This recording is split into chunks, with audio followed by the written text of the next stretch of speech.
நம்ம எல்லாரும் ஒரு நிமிஷம் அப்படி எழுந்து நின்று கொஞ்சம் நேரம் அப்படி தேவனை ஆராதிச்சுட்டு நம்ம உட்காந்துடலாம். ஏன்னா எல்லாரும் எழுந்திரிச்சு நின்று வலது கரத்தை உயர்த்தி இந்த வேளையில் ஆண்டவரே உமக்கு நன்றி சொல்லுகிறோம். தேவரீ நீர் மாறாதவர், தேவரீ நீர் இரக்கமுள்ளவர், தேவரீ நீர் கிருபையுள்ளவர், தேவரீ நீர் உண்மையுள்ளவர். இந்த கால்வேளை எத்தனை பேர் என்னோட சேர்ந்து ஆண்டவரே உம்முடைய திருப்பாதம் நான் நம்பி வந்தேன், கிருபையினால் என்னை நிரப்பும் ஆண்டவரே என்று சொல்லுமா சொல்லி இந்த கால்வேளை கர்த்தரை மகிமைப்படுத்த போறியா? எல்லாரும் கரங்களை உயர்த்தி ஆண்டவர்கிட்ட நீங்கள் பேசுங்க. ஆண்டவரே என் முன்னாடி இருக்கிறீங்க, என் கூட இருக்கிறீங்க, என்னை நீங்கள் உற்று பார்க்குறீங்க, என்னை நடத்துங்கப்பான்னு சொல்லி ஆண்டவர்கிட்ட கேட்கணும். எல்லாரும் 2 கரங்களை உயர்த்தி பரிசுத்தரே பரிசுத்தரே பரிசுத்தரே பரிசுத்தரே பரிசுத்தரே பரிசுத்தரே பரிசுத்தரே எல்லாரும் சேர்ந்து 2 கரங்களை உயர்த்தி ஆண்டவரே இந்த காலவெளியில் உம்மை துதிக்கிற உதடுகள் பாக்கியம் உள்ளது, உம்மை ஆராதிக்கிற நாவுகள் பாக்கியம் உள்ளது. ஆண்டவரே இந்த காலவெளியில் உம்மை துதிக்கிறோம், எங்களை நடத்தும் என்று சொல்லி எல்லாரும் 2 கரங்களை உயர்த்தி ஆண்டவருக்கு நன்றி சொல்லி ஒப்பு கொடுக்க போகிறோம்.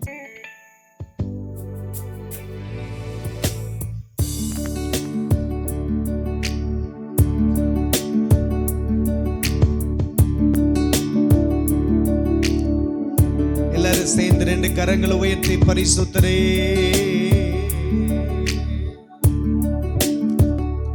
திருப்பாதம் நம்பி வந்தே,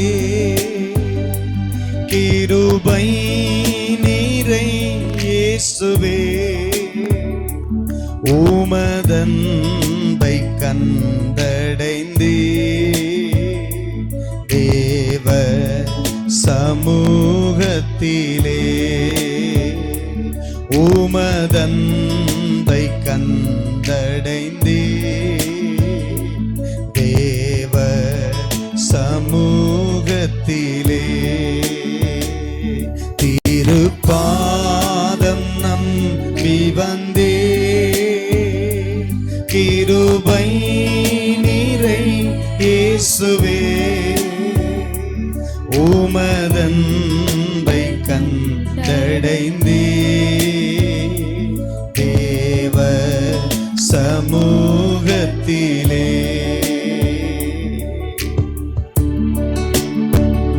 ரெண்டு கரங்களை உயர்த்தி இளைப்பாறுதல் தரும் தேவா, கலைத்தோரை தேற்றிடுமே என்று சொல்ல போகிறோம்.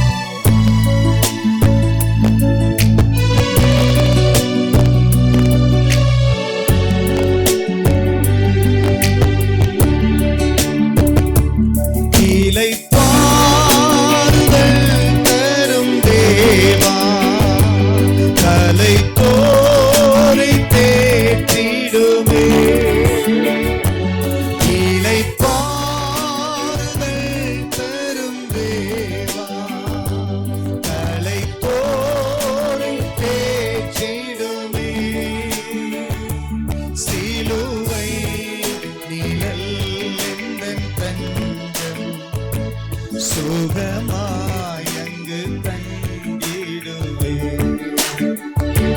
சிலுவை நிழல் எந்தன் தஞ்சம், சுகமாயங்கு தங்கிடுவே, திருப்பாதம் நம்பி வந்தே, கிருபை நீரை இயேசுவே, உமதன்பை கண்டடைந்தே, தேவ சமூகத்திலே, உமதன்பை கண்டடைந்தே, தேவ சமூகத்திலே. ஆண்டவரே என்னை நோக்கி கூப்பிடு என்றே, இன்னல் துன்ப நேரத்திலும் கருத்தாய் விசாரித்து என்றும் கனிவோடு என்னை நோக்கிடுமேன்னு சொல்ல போகிறேன். 2 கரங்களை உயர்த்தி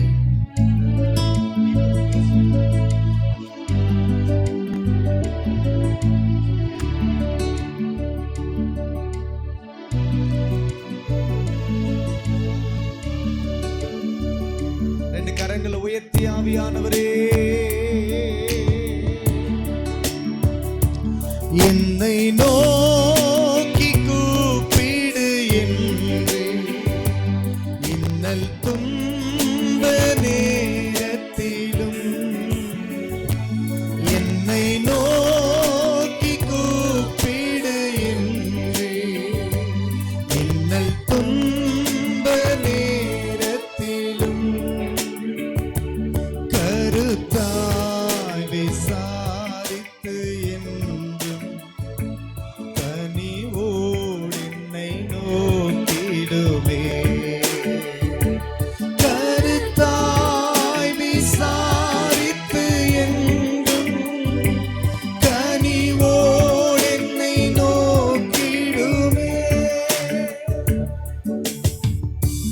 திருப்பாதம் நம்பி வந்தே, கிருபை நீரை இயேசுவே, உமதன்பை கண்டடைந்தே. தேவ சமூகத்திலே எல்லாரும் வாய்களை திறந்து உமதன்பை கண்டடைந்தே. தேவ சமூகத்திலே மனம் மாற நீர் மாந்தர் நீர் அல்ல. என் மன வேண்டுதலை கேட்டிடும் ஆண்டவரே. எனது உள்ளம் ஊற்றி ஜெபித்தே இயேசுவே, உம்மை அண்டிடுவேன் அண்டிடுவேன் அண்டிடுவேன்.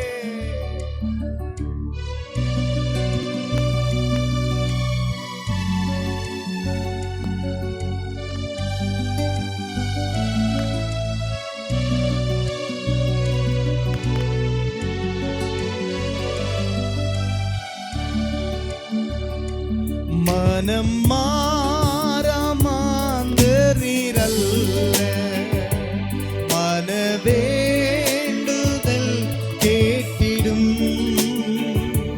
மனம் மாறாமாந்தர் நீரல்ல, மன வேண்டுதல் கேட்டிடும். எனதுள்ளம் ஊற்றி ஜெபித்து இயேசுவே, உம்மை அண்டிடுவே.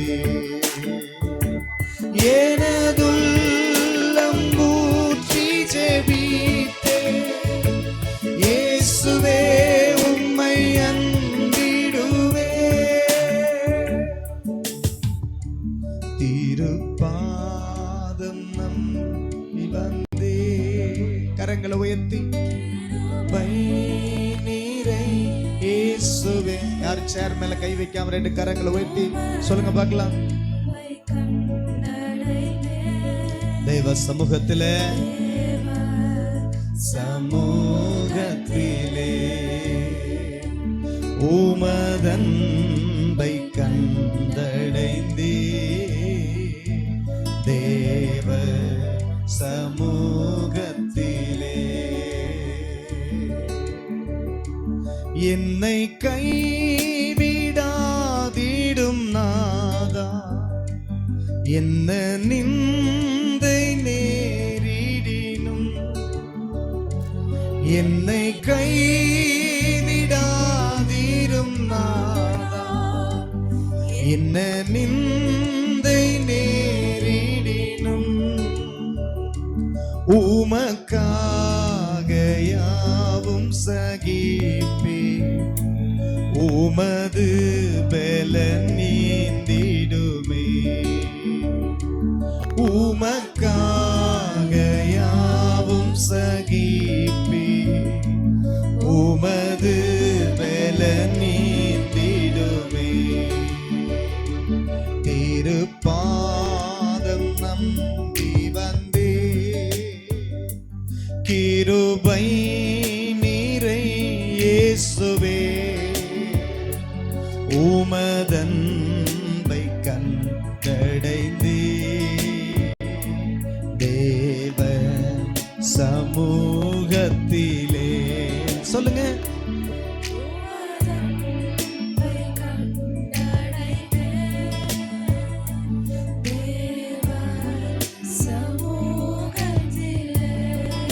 உம்மை ஊக்கமாய் நோக்கி பார்த்தேன், உண்மையாய் நான் வெட்கம் அடையேன். தமது முக பிரகாசம் தினமும் என்னில் வீசிடுதே, என்னில் வீசிடுதே. எத்தனை பேர் பின்னாடி இருக்கீங்க? 2 கரங்களை உயர்த்தி உண்மையா கண்களை மூடி, ஆண்டவரே உம்மை நோக்கி ஊக்கமாய் பார்க்கிற எனக்கு உண்மையாய் நான் வெட்கமடையாதபடி எனக்கு கிருபை செய்யுங்கன்னு சொல்லி கண்களை மூடி சுத்தில வேடிக்கை பார்க்காம 2 கரங்களை உயர்த்தி சொல்லுங்க பார்க்கலாம்.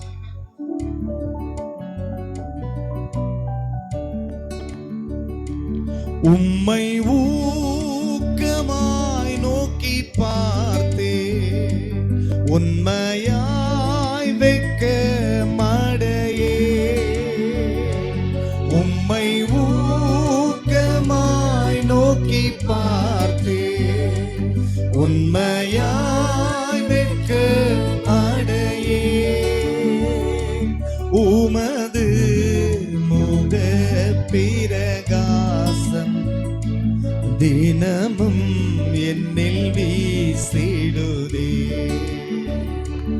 உமது முக பிரகாசம் தினமும் என்னில் வீசிடுதே.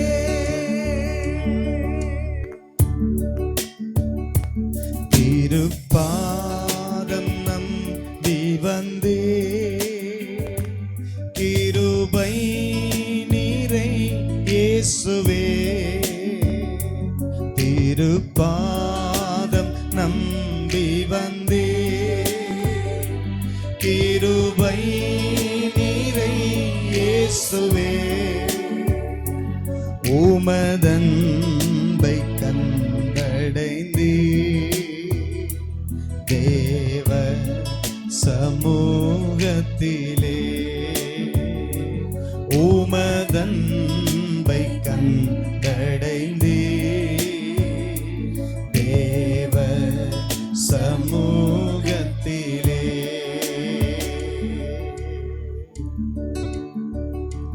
சத்துரு தலை கவிழ்ந்தோட நித்தமும் கிரியை செய்திடும்.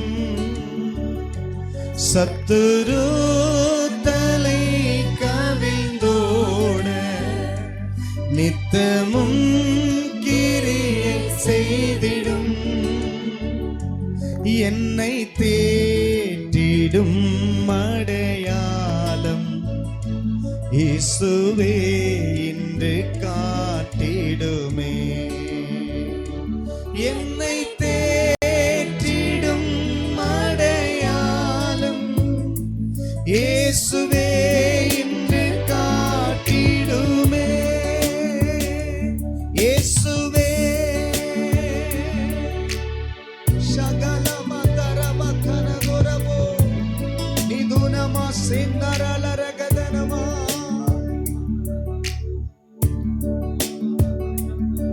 திருப்பாதம் நம்பி வந்தே கிருபை நீரை இயேசுவே. உமதன்பை கண்டடைந்தே தேவ சமூகத்திலே. உமதன்பை கண்டடை 2 கரங்களை உயர்த்தி சொல்லுங்க பார்க்கலாம். தேவ சமூகத்திலே. திருக்கரத்தா தாங்கி என்னை திரு சித்தம்போ நடத்திடுமே. குயவன் கையில் களிமண்ணா அனுதினம் நீ வனைந்திடுமே. குயவன் கையில் களிமண்ணா அனுதினம் நீ வனைந்திடுமே. திருக்கரத்தா தாங்கி என்னை திரு சித்தம்போ நடத்திடுமே. குயவன் கையில் களிமண்ணா அனுதினம் நீ கரங்களை உயர்த்தி சொல்லுங்க பார்க்கலாம். கூயவன் கையில் களிமண்ணா அனுதினம் நீ வணைந்திடுமே. கூயவன் கையில்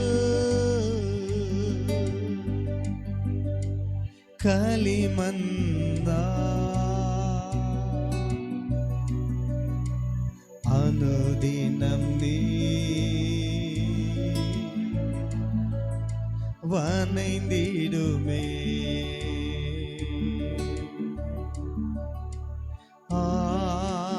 ஆராதனை ஆராதனை கரங்களை அசைத்து சொல்லுங்க.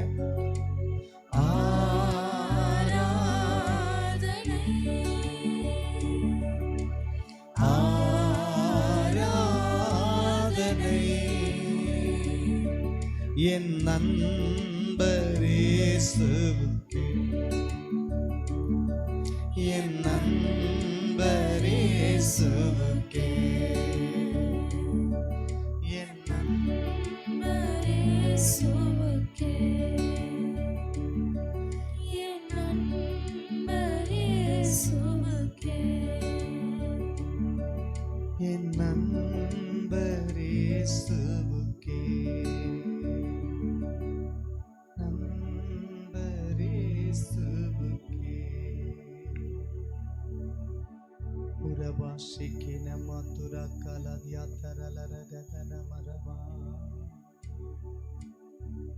உம்மை அல்லாமல் எனக்கு யாருண்டு, உம்மை தவிர விருப்பம் ஏது உண்டு. ரெண்டு கரங்களை உயர்த்தி சொல்லுங்களேன்.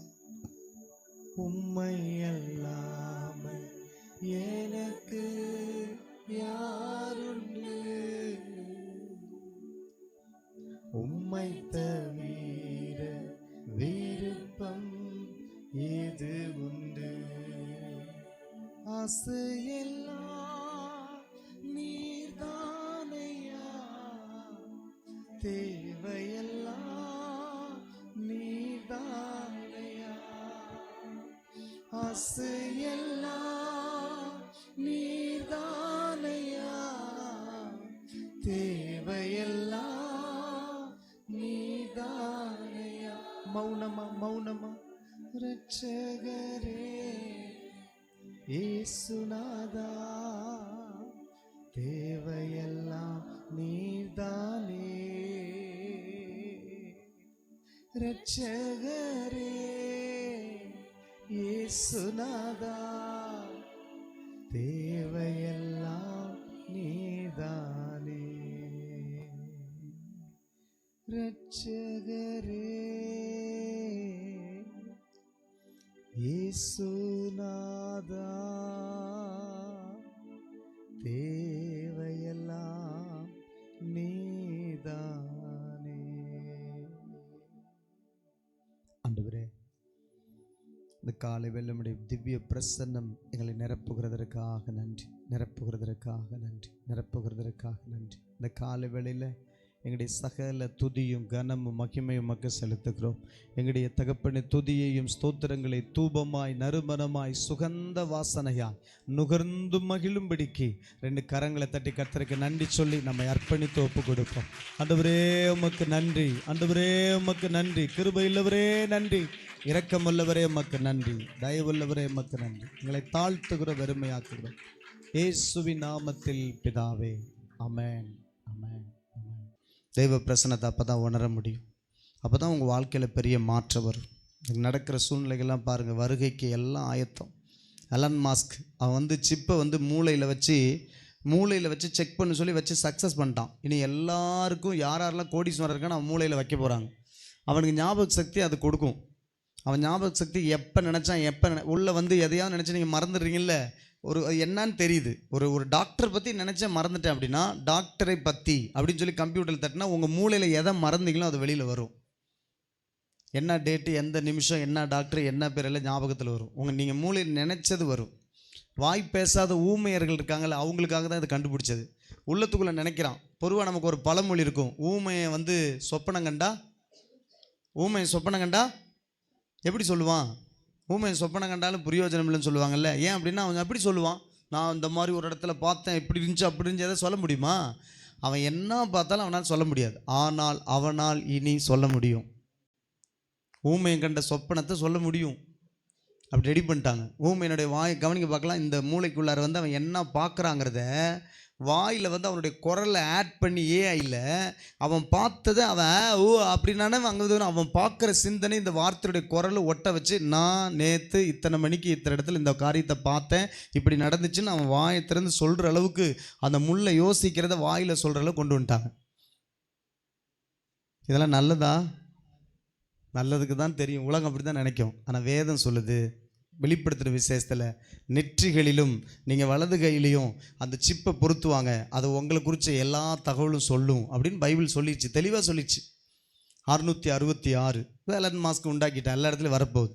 இப்போல்லாம் யானைக்குள்ளார, பூனைக்குள்ளார, சிங்கத்துக்குள்ளெல்லாம் வச்சு எதுக்கு என்னென்ன ட்ரீட்மெண்ட் கொடுத்துருக்கோம். எந்தெந்த விலங்குகள்லாம் அழிஞ்சிக்கிட்டு இருக்கனால விலங்குகள்லாம் அழிஞ்சிக்கிட்டு இருக்குது. அதனால் அழிய விடாமல் காப்பாற்றணுங்கிறதுக்காக அதுக்கு என்ன ஊசி போட்டிருக்கோ, எப்போ போட்டிருக்கோ, அதுக்கு என்ன வியாதி, அதுக்கு என்ன வயசுங்கிற தகவலை சிப்பை உடம்புக்குள்ளே வச்சு வச்சுருவாங்க.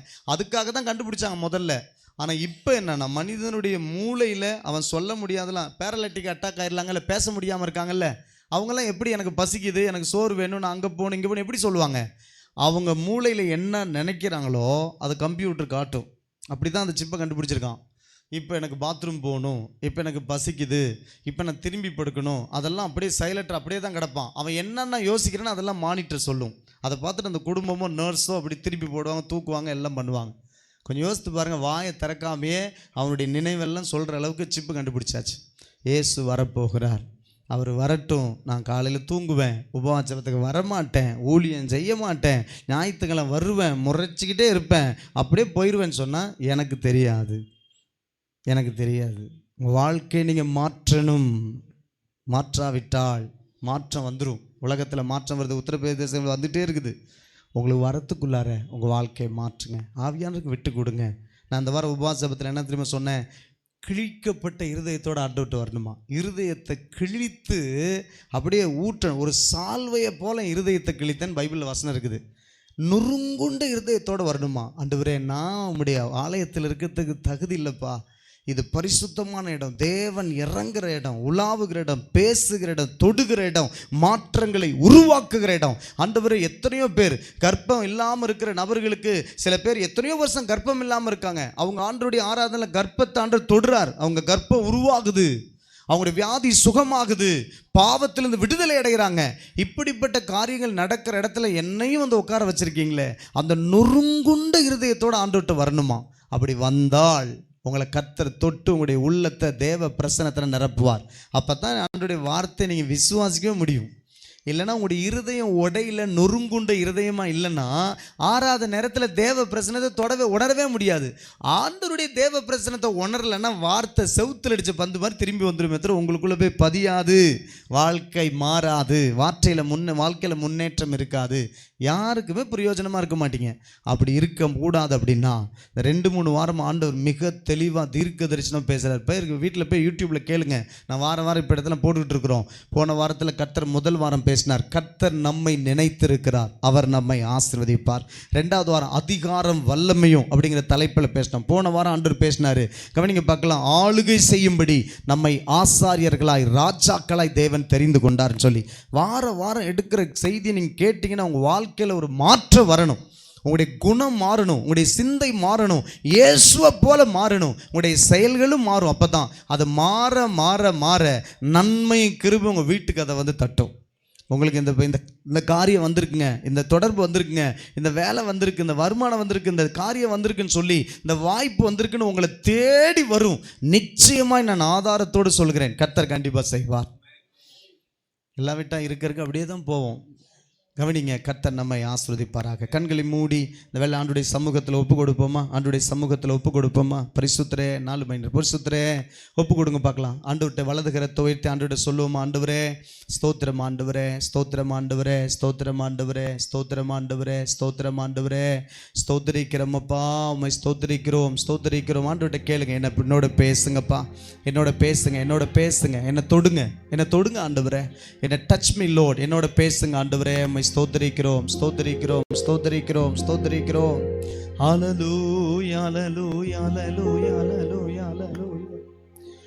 உந்தன் அடிமை நானையா, என்னை காப்பாற்றும் கடமை உமக்கையா.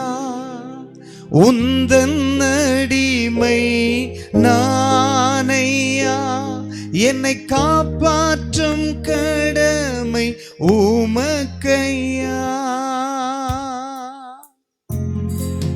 போவாஸ், போவாஸ், உம் போர்வையால் என்னை மூடுமையா.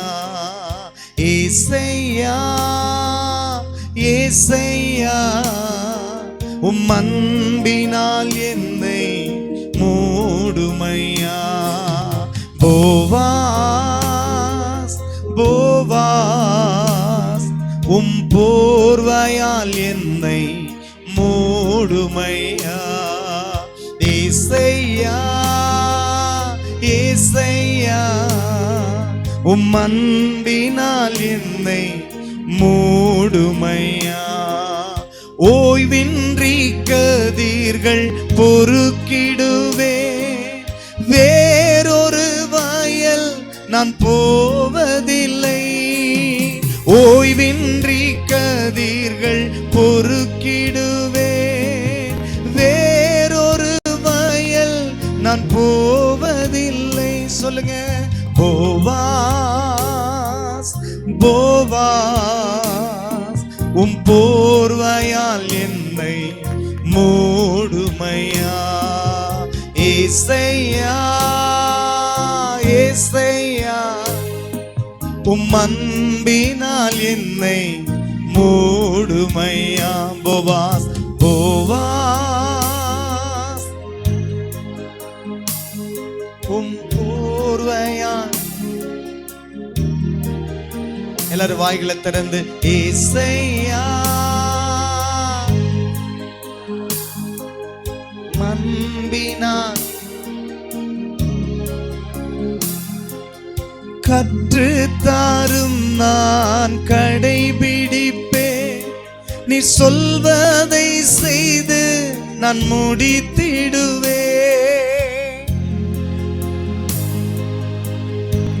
சொல்வதை செய்து முடித்திடுவேன். மறுபடியும் சொல்லுமா? எல்லாரும் ஒரு குரலாய், கற்று தாரும், நான் இயேசுவே சொல்வதை செய்து. போவாஸ், போவாஸ், உம் போர்வையால் என்னை மூடுமையா. ஏசையா, ஏசையா, உம் அன்பினால் என்னை மூடுமையா. ஏசையா, ஏசையா, உம் அன்பினால் என்னை மூடுமையா. போவாஸ், போவாஸ், உம் போர்வையால் என்னை மூடுமையா. எங்களோடு பேசும் இயேசுவின் நாமத்தில் பிதாவே, ஆமென். ஹல்லேலூயா. பக்கத்தில் உங்களை கை பிடிச்சி கர்த்தர் உங்களோடு பேசட்டும். சந்தோஷமா இருக்குன்னு சொல்லுங்க. நல்லா இருக்கீங்களான்னு கேளுங்க. பின்னாடி இருக்கவங்கள திருப்பி பேசுங்க. பக்கத்தில் இருக்கவங்கள பேசுங்க. Very good. Praise the Lord. நிறைய நிறைய நேரத்தில் ஆண்டவர் பேசுகிறத விட பக்கத்தில் அவங்க பேசும்போது தான் சந்தோஷமாக வருது, சிரிப்பு எல்லாம் வருது. ப்ரைஸ் தி லார்ட், ப்ரைஸ் தி லார்ட். கர்த்தர் நல்லவர். என்ன ஆண்டவர் பேசுகிறதுக்காட்டு பக்கத்தில் பேசணும்னு சந்தோஷமாயிடுது. சரி, நல்லது. ஆண்டவரும் பேசட்டும், பக்கத்துகளும் பேசுங்க. சரியா? சரி, கர்த்தருடைய வார்த்தையை கவனிப்போம் கூர்மையா. இந்த வாரத்தில் ஆண்டவருடைய வார்த்தை என்ன தெரியுமா? ஒரு வெற்றியுள்ள கிறிஸ்தவ வாழ்க்கை எப்படி வாழ்வது, வெற்றியுள்ள கிறிஸ்தவ வாழ்க்கை எப்படி இருக்கும். ஏன் அப்படின்னா போன வாரத்தினுடைய தொடர்ச்சி தான் இது. போன வாரத்துக்கு முதல்ல ஆண்டவர் நம்மளோட பேசின அதிகாரமும் வல்லமையும் பேசினார். போன வாரத்தில் நாம் ஆளுகை செய்யும்படி தெரிந்து கொள்ளப்பட்ட ஆசாரியராயும் ராஜாக்களுமா இருக்கிறோன்னு சொல்லி ஆண்டவர் பேசினார். இந்த வாரம் நாம் அதெல்லாம் வைத்து ஒரு வெற்றியுள்ள கிறிஸ்தவ வாழ்க்கை எப்படி வாழணும் அப்படின்னு சொல்லி ஆண்டவர் நம்மளோடு கூட பேச போகிறார். ஒரு ஆமென் சொல்லுங்க பார்க்கலாம். அல்லேலூயா. நாம் வெற்றியுள்ள ஒரு கிறிஸ்தவ வாழ்க்கை வாழ்வதற்கு 2 காரியத்தை நம்முடைய வாழ்க்கையில் இருக்கணும். ஒன்று, கவனிக்க பார்க்கலாம். கவனிக்கிறீங்களா? நோட்ஸ் எடுக்கிறவங்க எடுத்துக்கோங்க, மற்றவங்கள கவனிங்க. வெற்றியுள்ள ஒரு கிறிஸ்தவ வாழ்க்கை நம்ம வாழணும்னா நம்முடைய வாழ்க்கையில் 2 காரியம் ரொம்ப முக்கியம். ஒன்று, நல்லா கவனிங்க பார்க்க, நம்ம சாத்தானை நாம் ஜெயித்து வாழணும். என்ன பண்ணணும்? சாத்தானை ஜெயித்து வாழ்ந்தாதான் நம்மளால் பார்த்தீங்கன்னு சொன்னால் நம்ம ஒரு வெற்றியுள்ள கிறிஸ்தவ வாழ்க்கை வாழ முடியும். சாத்தானை ஜெயிக்கணும். ஏன் அப்படின்னா நம்முடைய வாழ்க்கையில் நிறைய சாத்தான் நம்மளோட என்ன பண்ணுவான்? போராடி கொண்டே இருப்பான். அவன் போராட்டத்தை நம்ம விழுந்து போகணும், சோர்ந்து போகணும், நம்ம எல்லாத்தையும் இழந்துடணும், நம்ம வெற்றியான ஒரு வாழ்க்கை வாழக்கூடாது. அவன் நம்ம வெற்றியான வாழ்க்கை வாழ்ந்தால் அவனுடைய திட்டம் தொய்ந்து போயிடும், தோற்று போயிடும். அதனால அவன் தோற்று போகக்கூடாதுங்கிறதுக்காக நம்ம என்ன நினைக்கிறான்னா, நம்ம ஒரு வெற்றியுள்ள வாழ்க்கை நம்ம வாழக்கூடாது அப்படின்னு அவன் நினைக்கிறான். அதனால நம்ம என்ன பண்ணோம்? அவன் நம்ம தோற்று போகணும், அனுதினமும் நம்ம தோற்று போகணும் நினைக்கிறான். அதனால சாத்தானை ஜெயித்து நாம் வாழணும். ஒவ்வொரு நாள் எப்படி வாழணும்? சாத்தானை ஜெயித்து வாழணும். ஒன்று. ரெண்டாவது, ஆவியானவராலே நடத்தப்படுகிற ஒரு வாழ்க்கை நமக்கு இருக்கணும். ரெண்டாவது காரியம் என்னது? ஆவியானவராலே நடத்தப்படுகிற வாழ்க்கை. முதல் காரியம் சொன்னேன், சாத்தானை ஜெயித்து நம்ம வாழணும். ரெண்டாவது, ஆவியானவரோட நடத்துதல் நமக்கு தேவை. நான் ரொம்ப ஷார்ட்டாக தான் இன்றைக்கி பேச போகிறேன். நிச்சயமாக கொஞ்சம் சீக்கிரம் முடிச்சிடுவேன். ஏன் அப்படின்னா கவனிங்க பார்க்கலாம், நம்முடைய வாழ்க்கையில் புதிதாய் நிறைய பேர் வராங்க. அவங்கள உற்சாகப்படுத்தணும், அவங்க தொடர்ந்து சபைக்கு வரணும். நீங்கள் ஆழமாக சத்தியத்தை கேட்டுட்டு இந்த வாரம் என்ன பாட்டு, இந்த வாரம் என்ன செய்தி, இந்த வாரம் என்ன காரியம் சொல்லிட்டு போய் வழக்கமாக மாறக்கூடாது. இந்த வாரம் செய்தியை கேட்டு போய் இந்த வாரத்தில் ஆண்டவர் இந்த செய்தியின்படி என்னை ஆசீர்வதிக்கிறாரா, இந்த செய்தி என் வாழ்க்கையாக மாறுதா அப்படின்னு நீங்கள் பரிசோதித்து பார்க்கணும். பொதுவாக போன வாரம் அதுக்கு முதல் வாரம் எடுத்த செய்தியில் ரொம்ப வல்லமையுள்ள செய்தி யூடியூப்பில் இனிமேல் கிடைக்கும், நீங்கள் அதை கேட்கலாம். அதே சமயத்தில் நல்லா கவனிங்க பார்க்கலாம், அதுக்கு உங்களுக்கு சோதனை வரும்.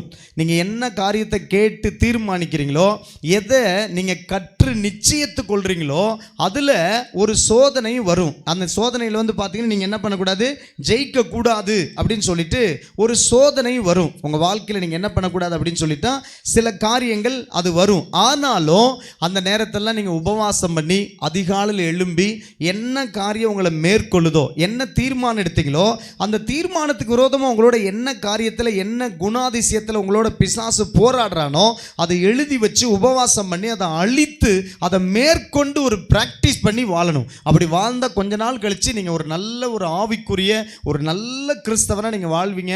உங்கள் நிமித்தம் உங்களுடைய குடும்பம் ஆசீர்வாதமாக இருக்கும், உங்களுடைய உறவுகள் ஆசீர்வாதமாக இருக்கும். உங்கள் நிமித்தம் உங்களுடைய உறவுகள், திருச்சபை, உங்களை சுத்தின சமுதாயமே உங்கள் நிமித்தம் ஆசீர்வாதமாக இருக்கும். ஆமென் சொல்லுங்க பார்க்கலாம். ஆனால் பிசாசுடைய சூழ்ச்சியை நீங்கள் அப்படி இருந்துடக்கூடாது அப்படின்னு தான். அதனால் நீங்கள் ஒவ்வொரு நாளும் ஒவ்வொரு வாரம் செய்தி எடுக்கும்போது அதை எழுதி வைக்கிறீங்க. அது உங்கள் வாழ்க்கையின் அனுபவமாக மாறணும். அதுக்கு நீங்கள் ஒப்பு கொடுத்தீங்கன்னா பிசாசு உங்களோட போராடுவான். ஒப்பு கொடுத்ததுக்கு தலைகீழாக உங்களை மாற்ற பார்ப்பான். நீங்கள் இனிமேல் நான் அதிகாரத்தை கையில் எடுக்கணும், நான் புலம்பக்கூடாது அப்படின்னா பயங்கரமாக புலம்ப வைப்பான். உங்கள் வாயை திறந்து இனிமேல் நெகட்டிவாக எதிர்மறையாக பேசக்கூடாது, இனி நேர்மறையாக சாதனையாக பேசணும் அப்படின்னா வாயை திறந்த முறுமுறுத்து எதிரடையாக பேச வைப்பான். அப்படி பேசும்போது நல்லா பிசாசு சொல்கிறதெல்லாம் என்ன பண்ணுற, உள்ளத்துக்குள்ளே பேசுகிறதெல்லாம் நீங்கள் எழுதி வச்சு அவனை அழித்து ஜெபிக்கணும். அப்போ தான் நீங்கள் ஜெயிக்க முடியும். கொஞ்ச நாள் அதை ப்ராக்டிஸ் பண்ணணும். நீங்கள் என்ன பண்ணணும்? இந்த மாதம் முழுதும் நான் பாசிட்டிவாக தான் பேச போகிறேன். எப்படி பாசிட்டிவ்? நீங்கள் நல்லா இருப்பீங்க, நீங்கள் நல்லா இருப்பீங்க அப்படின்னு சொல்லி நீங்கள் என்ன பண்ணணும்? நீங்கள் அப்படி பாசிட்டிவாக பேசணும். ஒரு ஆமென் சொல்லுங்கள் பார்க்கலாம்.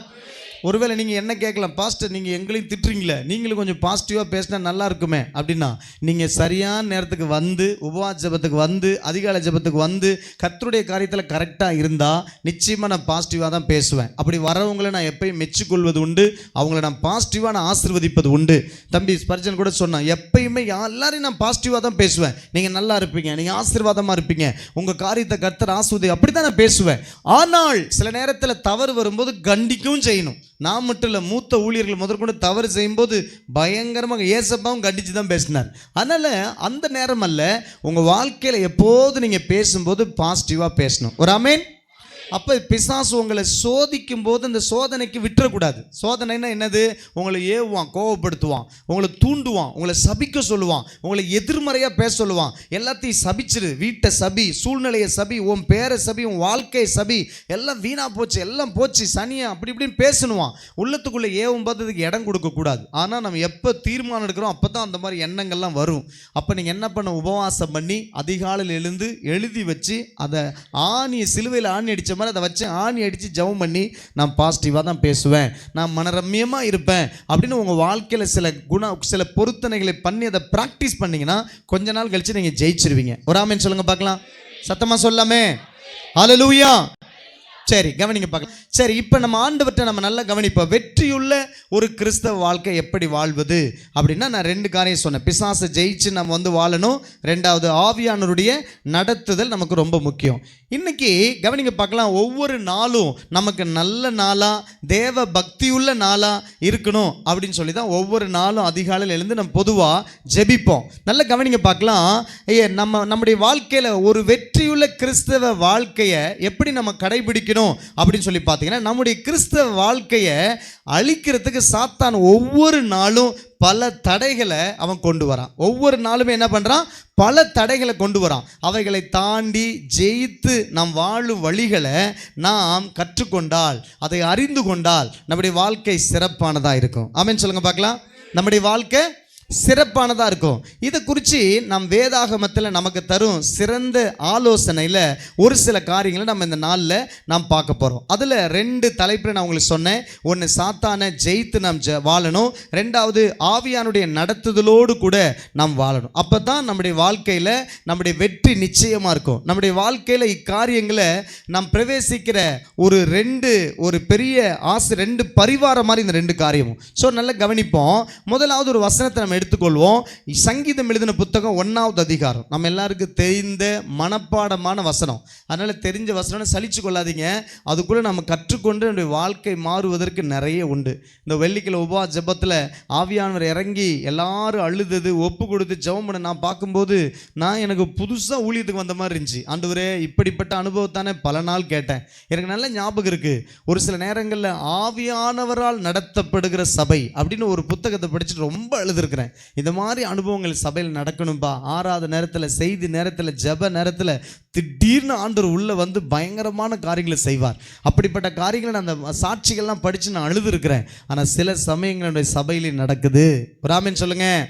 சில நேரம் கிளை சபையிலையும் நடக்குது. அதனால நான் ஆச்சரியப்படுகிறேன். கர்த்தர் நல்லவர். வேகமாக அந்த வசனத்தில் எடுத்துக்கொள்வோம். சங்கீதம் 1வது அதிகாரம் 1வது வசனத்திலிருந்து 3வது வசனம் வரைக்கும். துன்மார்க்கருடைய ஆலோசனையில் நடவாமலும் பாவிகளுடைய வழியில் நில்லாமலும் பரியாசக்காரர் உட்காரும் இடத்தில் உட்காராமலும் கர்த்தருடைய வேதத்தில் பிரியமாயிருந்து இரவும் பகலும் அவருடைய வேதத்தில் தியானமாயிருக்கிற மனுஷன் பாக்கியவான். அவன் நீர்க்கால்களின் ஓரமாய் நடப்பட்டு தன் காலத்தில் தன் கனியை தந்து இலையுதிராதிருக்கிற மரத்தை போலிருப்பான். அவன் செய்வதெல்லாம் வாய்க்கும். ஆமென். ஹல்லேலூயா. இப்போ நல்ல கவனிங்க பார்க்கலாம். இங்கே ஒரு வசனம் சொல்லுது பாக்கியவான் அப்படின்னு சொல்லுது. இன்னொன்று பார்த்தீங்கன்னா, முதல்ல அந்த பாக்கியவானுங்கிறதுக்கு ஒரு அர்த்தம் என்னன்னா, மகிழ்ச்சி அடைகிறவன், அதிர்ஷ்டசாலி, கொடுத்து வச்சவன் அப்படின்னு சொல்லுவோம் பார்த்தீங்களா நம்ம வார்த்தையில். அது மாதிரி ஒரு வார்த்தை. கவனிங்க பார்க்கலாம். சில காரியங்களை செய்வதால், சில காரியங்களை நம்ம விலக்குவதால் ஒருவன் மகிழ்ச்சி அடைவான் அப்படின்னு இந்த வசனங்களில் நம்ம பார்க்குறோம். இதில் அவரை அண்டிக் கொள்ளுகிற யாவரும் பாக்கியவான் அப்படின்னு சங்கீதம் 2:12 ஒரு வசனம் சொல்லுது. அவரை அண்டிக் கொள்ளுகிறவன் பாக்கியவான் அப்படின்னு சொல்லி சங்கீதம் 2:12 வாசிங்க, வேகமாக வாசித்துருங்க. சங்கீதம் 2:12. குமாரன் குமாரன் கோபம் கொள்ளாமலும் ஆ, நீங்கள் வழியிலே அழியாமலும் ம், இருக்கும்படிக்கு ம். அவரை முத்தம் செய்யுங்கள். ஓகே. கொஞ்ச காலத்திலே ஆ, அவருடைய கோபம் பற்றி எரியும். பற்றி எரியும். அவரை அண்டிக் கொள்கிற யாவரும் என்னோட பாக்கியவான்கள். சேர்ந்து சொல்லுங்க பார்க்கலாம். அவரை அண்டிக் கொள்ளுகிற யாவரும் பாக்கியவான்கள். இப்ப ஆண்டு சொல்ற ஆளுங்களை நம்ம கவனிச்சு பாப்போம்னு சொன்னா இந்த வசனத்துல துன்மார்க்குடைய ஆலோசனை என்ன, பாவினுடைய வழினா என்ன அப்படின்னு சொல்லி ஒரு சில காரியங்களை பார்க்க போறோம். சரிங்களா? பாருங்க, துன்மார்க்குடைய ஆலோசனையை நம்ம தவிர்க்கணும். விளையாடாத தங்களது வாழ்க்கையை தேவ ஆவியானவருக்கு ஒப்புக்கொடுக்காதவங்களுடைய ஆலோசனை எல்லாம் துன்மார்க்கமான ஆலோசனை. என் மடியிலே இருந்து சொன்னேன்ல, துன்மார்க்கமான ஆலோசனை. நல்ல கவனிங்க, நம்ம சொல்லுவோம். யாரெல்லாம் தேவனுடைய ஆவியானவருக்கு நடக்கப்படுகிற அனுபவத்துக்கு தங்களை விட்டு கொடுக்காம இருக்காங்களோ அதெல்லாம் துன்மார்க்கமான ஆலோசனை. என்னை அண்டிக் கொண்டு நல்ல கவனிங்க, கொஞ்சம் பேரை பாப்பீங்க. என்ன அண்டிக் பாக்கும்போது அவங்க வாழ்க்கையில என்ன தேவ தீமை அணுகாம இருப்ப, நடத்தப்படாத ஒரு அனுபவத்திற்கு அவர் என்ன சொல்றாரு அப்படின்னு நீங்க சொல்றாரு. துன்மார்க்கருடைய ஆலோசனை நடக்காத, பாவியுடைய வழியில நிக்காத, பொதுவா நம்ம பரியாசக்கார உட்காரும் இடத்துல உட்காராத, இப்படி தான் தேர்ந்தெடுக்கணும். எப்படி நல்லா படிச்சவரா இருந்தா அவர்ட்ட ஒரு வார்த்தை கேட்போம் அப்படின்னா நோ, நல்ல அனுபவசாலி தான் அவர்ட்ட கேட்டா கரெக்ட்டா இருக்கும் நமக்கு எப்படி அப்படின்னு சொல்றோம். நம்மள ரொம்ப நேசிச்ச உடனே என்ன பண்ணுவோம், அவங்க சொல்ற மாதிரி கேட்டுருவோம் அப்படிங்கறோம். நல்ல வேத சொல்லுது அதெல்லாம் துன்மார்க்கமான ஆலோசனை. நான் பாஸ்டர் சொல்றீங்க அப்படின்னா நல்ல கவனிங்க பார்க்கலாம். நம்ம அவங்க கிட்ட ஒரு நல்ல கவனிங்க பார்க்கலாம். அவங்களோட நம்ம பகிர்ந்து கொடுத்து தவறல்ல. ஆனால் கர்த்தருடைய பாருங்க, அந்த சகோதரி நான் சொன்னேன்ல, வேற ஒரு சர்ச்சில் ஒரு சகோதரி வந்திருந்தாங்க. அவங்க வந்து வெள்ளிக்கிழமை உபாசத்தில் கேட்கும்போது அவங்க அழுதாங்க. அவங்க கொடுத்து சொன்னாங்க, நான் உண்மையாவே நான் அதை உணர்ந்தேன் அப்படின்னாங்க. என்னன்னு கேட்டா, நான் எப்பயுமே எந்த ஒரு காரியம் நான் ஆண்டவர்கிட்ட ஜெபம் பண்ணலான்னு எனக்கு எண்ணமே வராது. அவங்கள பார்க்கலாமா, இவங்கள பார்க்கலாமா, அவங்ககிட்ட பேசலாமா, இவங்ககிட்ட கேட்கலாமா அப்படின்னு தான் பார்ப்பேன். எல்லாம் தோல்வியான பிறகுதான் ஆண்டவர்கிட்ட வந்து உபவாசம் போட்டு அழுவேன் அப்படின்னாங்க. நம்ம வாழ்க்கையில் கூட அப்படி தான் பழக்கம் இருக்குல்ல, அப்படி தான் பழகிட்டோம். எதுனாலும் டக்குன்னு அப்படி இப்படின்னு. ஆனால் உங்கள் வாழ்க்கையில் நீங்கள் இதை ப்ராக்டிஸ் பண்ணணும். கவனிக்கிறீங்களா சோஃபி? கவனிங்க, அதுக்கு ப்ராக்டிஸ் பண்ணணும். எப்படி ப்ராக்டிஸ் பண்ணோம்? நம்ம எதுனாலும் ஜெபிக்க பழகணும். எதுனாலும் ஜெபிக்க பழகணும். ஆண்டவரே இந்த காரியம் எனக்கு வேணும், இந்த இடத்துக்கு போகணும், இதை காரியங்களை பண்ணணும் அப்படின்னு ஜெபிக்கணும். பாருங்க, ஒரு மூத்த ஊழியர் இப்படி சொல்றாரு. ஒரு ரூமில் இருந்துட்டு அடுத்த ரூமுக்குள்ளே போகணும்னு ஆண்டவர்கிட்ட கேட்பாராம். இப்போ நான் போகட்டும் வேணாமான்னு கேட்பாராம். உங்களால் கொஞ்சம் யோசிக்க முடியுது, கொஞ்சம் ஓவராக இருக்கேன் அப்படிங்கிற மாதிரி இருக்கா? அவருடைய அனுபவம் அது. அவரை துக்கப்படுத்தாமல் இருக்கணும். வேதம் சொல்லுது, அன்றியும் நீங்கள் மீட்கப்படும் நாளுக்கென்று முத்திரையாக பெற்ற பரிசுத்த ஆவியானவரை நீங்கள் துக்கப்படுத்தாதீங்கன்னு சொல்லுது. அப்போ அவர் என்ன பண்ணுவார்? ஆண்டவரை இப்போ நான் அந்த ரூமுக்கு போகட்டும் வேணாமான்னு வரான். கவனிக்கிறீங்களா? மறைந்த பில்லி கிரஹாம் அவர் வந்து லிஃப்ட்டில் போகிறதுக்கு முன்னாடி ஆண்டவர்கிட்ட கேட்பார், ஆண்டவரே இந்த லிஃப்ட்டில் நான் ஏற்றுமா வேணாமான்னு கேட்பாராம். ஏன் அப்படின்னா, அந்த மனுஷன் உலகத்தில் கரைபடாத மனுஷன். உங்களுக்கு தெரியும் வெள்ளைக்காரவங்க எப்படி ட்ரெஸ் பண்ணுவாங்கன்னு, லேடிஸ் எப்படி ட்ரெஸ் பண்ணுவாங்கன்னு தெரியும். லிஃப்ட்டில் வந்தால் கண்ணாப்பன ட்ரெஸ் பண்ணி வந்து நிற்பாங்க. அவர் கரைபடாத மனுஷன். அவர் மேலே எந்த குற்றச்சாட்டுமே இல்லை. உலகத்துக்கு அது ஒரு பெரிய சேலஞ்சு. அதனால் லிஃப்ட்டில் ஏறும்போது கூட பரிசுத்தவன்ட்ட கேட்க, இதில் நான் ஏறட்டுமா? இடையில யாராவது லேடிஸ் வருவாங்களா? கண்ணாப்பன ட்ரெஸ் பண்ணி வருவாங்களா? நடிகர்கள் வருவாங்களா? அல்லது ப்ராஸ்டியூட்ஸ், சில நேரத்தில் விபச்சாரிங்க கூட வருவாங்க. சில நேரத்தில் அங்கெல்லாம் எல்லாம் ஒரு மாதிரி தான் இருப்பாங்க. அங்கெல்லாம் ஏற்றத்தாழ்வு இல்லை. அப்படி மேலே இங்கேயும் பார்த்து மரியாதை, எவ்வளோ நல்லா இருந்தாலும் எவ்வளோ மோசமான யாராக இருந்தாலும் சம உரிமை தாங்க. அப்போ அந்த மாதிரி யார் வேணால் வரலாம். யாருடைய காரியத்தை என்னோட சேர்ந்து சித்தரிக்கப்படக்கூடாது, என்னோட சேர்த்து வச்சு பேசக்கூடாது. எனக்கு ஒரு டெம்டேஷன், எந்த ஒரு சோதனையும் வரக்கூடாது, நானும் எந்த சோதனையும் விழக்கூடாது அப்படின்னு அவர் எப்பயுமே ஒரு லிஃப்ட்டில் ஏறும்போது கூட ஜெபம் பண்ணுவாராம். ஆண்டவரே நான் இப்போ இதில் ஏறட்டுமா வேண்டாமா அப்படின்னு. என்ன காரியம்? அவங்க வாழ்க்கையில் சில தீர்மானங்கள் எடுத்து ஜெபம் பண்ணி ப்ராக்டிஸ் பண்ணியிருக்காங்க. நான் எதுனாலும் அவன்கிட்ட கேட்டு தான் செய்வேன், எதுனாலும் கேட்டு தான் செய்வேன், எதுனாலும் கேட்டு தான் செய்வேன். நம்ம அப்படியே செய்கிறோம், திறந்ததுக்குள்ளே நுழைஞ்சிடுறோம். எதுக்குள்ளே திறந்திருந்தாலும் என்ன பண்ணுறோம்? நுழைஞ்சிடறோம்.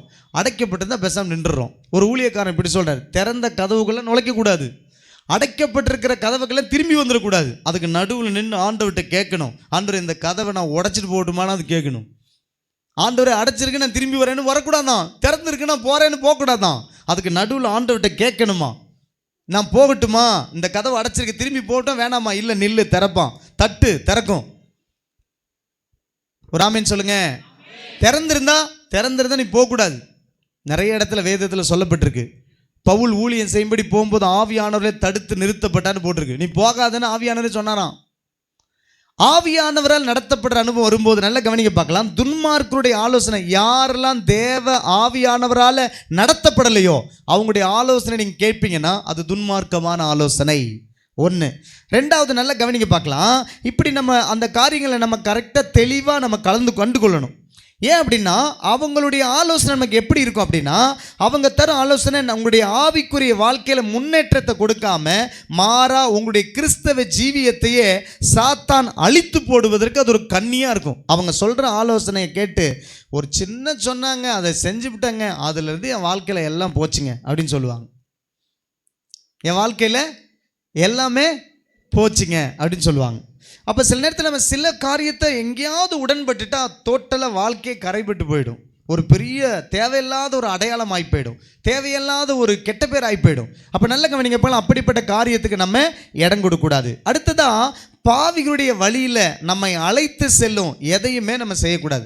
பாவிங்க கூட்டிகிட்டு போய் ஒரு காரியத்தை செய்கிறாங்க அப்படின்னா அது நம்ம இருக்கக்கூடாது. பாவி அப்படின்னா ஒரு பாதை அல்லது ஒரு மார்க்கம். நமக்கு யாராவது ஏதாவது ஒரு தீமையான காரியத்தை நம்ம சொல்வார்களே, ஆனால் அந்த காரியத்தை ஆண்டவர்கிட்ட கேட்கணும். ஆண்டவர்கிட்ட கேட்டு என்ன பண்ணணும், நம்ம வாழ்க்கையில் தவறும், நம்முடைய வாழ்க்கையில் தவறும். ஏன் அப்படின்னா நாம் கற்றுக்கொள்வதற்காக. எதுக்காக சொல்லுங்க பாங்க, நாம் கற்றுக்கொள்வதற்காக. அப்படி கற்றுக்கொள்ளும் போது அன்னையிலேருந்து ஒரு தீர்மானம் எடுக்கணும். ஆண்டவரே, இனிமேல் நம்முடைய கேட்காம, உம்மிடத்தில் ஒரு உபவாசம் பண்ணி ஜெபிக்காம, ஒரு இரவு காத்திருந்து ஜெபிக்காம, நான் என் இஷ்டத்துக்கு இந்த மாதிரி காரியத்தை யாரோ சொன்னான்னு செய்ய மாட்டேன் ஆண்டவரே.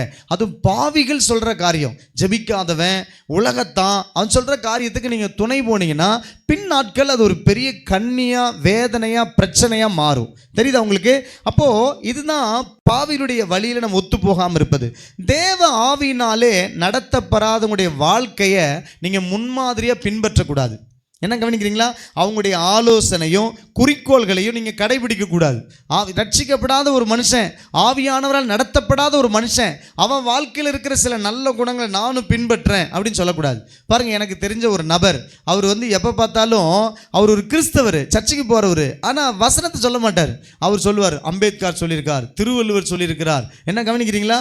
அவர் சொன்னார், இவர் சொன்னார் அப்படின்னு, புத்தர் சொல்லியிருக்கிறார், ஆசைப்படாதிருங்கள்னு சொன்னார், இவர் இப்படி சொன்னார், அப்படி சொன்னான்னு சொல்லிட்டு இருப்பார். ஆனால் வேதம் சொல்லுது, விருப்பத்தையும், அதாவது ஆசையும் விருப்பத்தையும் உண்டு பண்றவர் அவரேவான். ஆமென் சொல்லுங்க. அதனால யாரோ சொன்ன கட்டுக்கதையெல்லாம் எடுத்து வச்சுக்கிட்டு நம்ம அவங்கள பின்பற்றக்கூடாது. ஒரு கிறிஸ்தவன் கிறிஸ்துவை பின்பற்றணும். ஒரு கிறிஸ்தவன் தேவ ஆவியானவரை நடத்தப்படுகிறவனை முன்மாதிரியா வச்சு அவன்கிட்ட ஆலோசனை கேட்கணும். நம்ம இஷ்டத்துக்கு என்ன பண்ணக்கூடாது, ரட்சிக்கப்படாதவங்களுடைய ஆலோசனை எல்லாம் கேட்கக்கூடாது. சில காரியங்கள் இருக்கும், அரசாங்கம் நமக்கு சொல்லுது கேட்கலாமா கேட்கக்கூடாதா அப்படின்னா சட்டங்கள் வேற. கவனிக்கிறீங்களா? சட்டங்கள் வேற, கீழ்ப்படிஞ்சுதான் ஆகணும், சட்டத்தை கீழ்ப்படிஞ்சுதான் ஆகணும். ஓனர் சொல்கிற, ரட்சிக்கப்படாத ஓனர் காலையில் 7 மணிக்கு வா, சாயந்தரம் 8 மணிக்கு போங்க, சொல்கிற கேட்கலாமா கேட்கக்கூடாதா அப்படின்னா அதெல்லாம் கேட்கணும். ஆனால் ஆலோசனை என்பது வேற. உங்கள் ஆவிக்குரிய வாழ்க்கையில் உங்கள் முன்னேற்றத்திற்கு, நீங்கள் ஆசீர்வாதமாக இருப்பதற்கு இந்த 2 வாரமாக கர்த்தர் நம்மளோடு பேசி கொண்டிருக்கிறார். அதிகாரத்தை கையில் எடுத்து சத்துருவை இனங்கண்டு அறிந்து உங்கள் வாழ்க்கையில் அவன் கொண்டு வருகிற வேதனையை, அவன் கொண்டு வருகிற கண்ணிகளை அறிந்து அவனை அந்த தீய சக்திக்கு இடம் கொடுக்காம நீங்க ஆசீர்வாதம் வாழணும். ஒரு ஆமென் சொல்லுங்க பார்க்கலாம். நான் இப்படி ஒரு சிலர்கிட்ட காதுல நான் கேட்டிருக்கிறேன். ஒரு சகோதரி என்கிட்ட சொன்னாங்க, எப்படி தெரியுமா சொன்னாங்க, ஒரு நாள் எங்கள் வீட்டில் எங்கள் அம்மாவுக்கு திடீர்னு பயங்கரமான பிரச்சனை, என்னன்னே விளங்கல. அவங்களுக்கு ஒரே பிரச்சனை, ரத்த போக்கா பிரச்சனையாக இருக்குது. அவங்க லோக்கல்லாம் செக் பண்ணி பார்த்தோம். அதுக்கப்புறம் அப்படியே கொஞ்சம் கொஞ்சமாக ஹாஸ்பிட்டல், இங்கே இருக்கிற என்னது அந்த இங்கே ஒரு ஹாஸ்பிட்டல் கேஎம்சியா இங்கே ஒரு இருக்குது, எஸ்கேஎஸில் சேர்த்தோம். அதுக்கப்புறம் கொஞ்சம் கொஞ்சமாக சேர்த்து பணம் செலவாய் கடைசியில் எல்லாமே தீரல, சாகிற அளவுக்கு போயிட்டாங்க. அதனால் கோயம்புத்தூர் கோவை மெடிக்கல் கொண்டு போயிட்டோம் அப்படின்னு சொல்லி சொன்னாங்க. அப்போ பார்த்தீங்கன்னா அங்கே கோவை மெடிக்கல் இருக்காங்க. அங்கே இருக்கும்போது எனக்கு ஒருத்தவங்க மூலமாக ஃபோன் பண்ணி என்னை ஜெபின்னு கூப்பிடுறாங்க. நான் போய் ஜெபம் பண்ண போகிறேன். அப்படி ஜெபம் பண்ண போகும்போது அவங்களுடைய காரியங்களை எல்லாத்தையும் விசாரித்து கேட்டால் அவங்க சொன்னாங்க, நல்லா கவனிங்க பார்க்கலாம். ஒரு நாள் அவங்க வீட்டில் யாரோ ஒருத்தருடைய அந்த செத்து போன நாள், அந்த சாவு நாளில், அந்த நாளுக்கு திதி கொண்டாடுவாங்க. பொதுவாக ஏதாவது கடற்கரையில், குளத்துக்கரையில் இப்படி பண்ணுவாங்க. இவங்க சுடுகாட்டுக்கே போயிட்டு ஒரு காரியத்தை செஞ்சுட்டு வந்திருக்காங்க. அன்னைக்கு சாயந்தரத்தில் தான் அவங்களுக்கு ஒரு பிரச்சனை. அந்த பிரச்சனையினால அவங்க உடம்புல உள்ள உதிரமெல்லாம் போகுது, ரத்த போக்கா போகுது. அங்கே இங்கே இருக்கிற எஸ்கேஎஸில் போய் செலவு பண்ணி பார்த்தாங்க, வேலைக்காவில் பெரிய ஹாஸ்பிட்டலில் கொஞ்சம் மாற்றி பார்த்தாங்க. கடைசியில் கோவை மெடிக்கல் என்ன பயங்கர பணம், 5 லட்சம் 10 லட்சம் வரைக்கும் ஆகும். அவ்வளோ செலவு பண்ணியுமே விடுவிக்க முடியல. கடைசியில் நான் அவங்களை எல்லாத்தையும் விசாரித்து பார்த்தாள்,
கயிறு கட்டினதுக்கப்புறம் பிரச்சனை ரொம்ப ரெண்டு ரெண்டு மடங்கு அதிகமாகி போச்சு.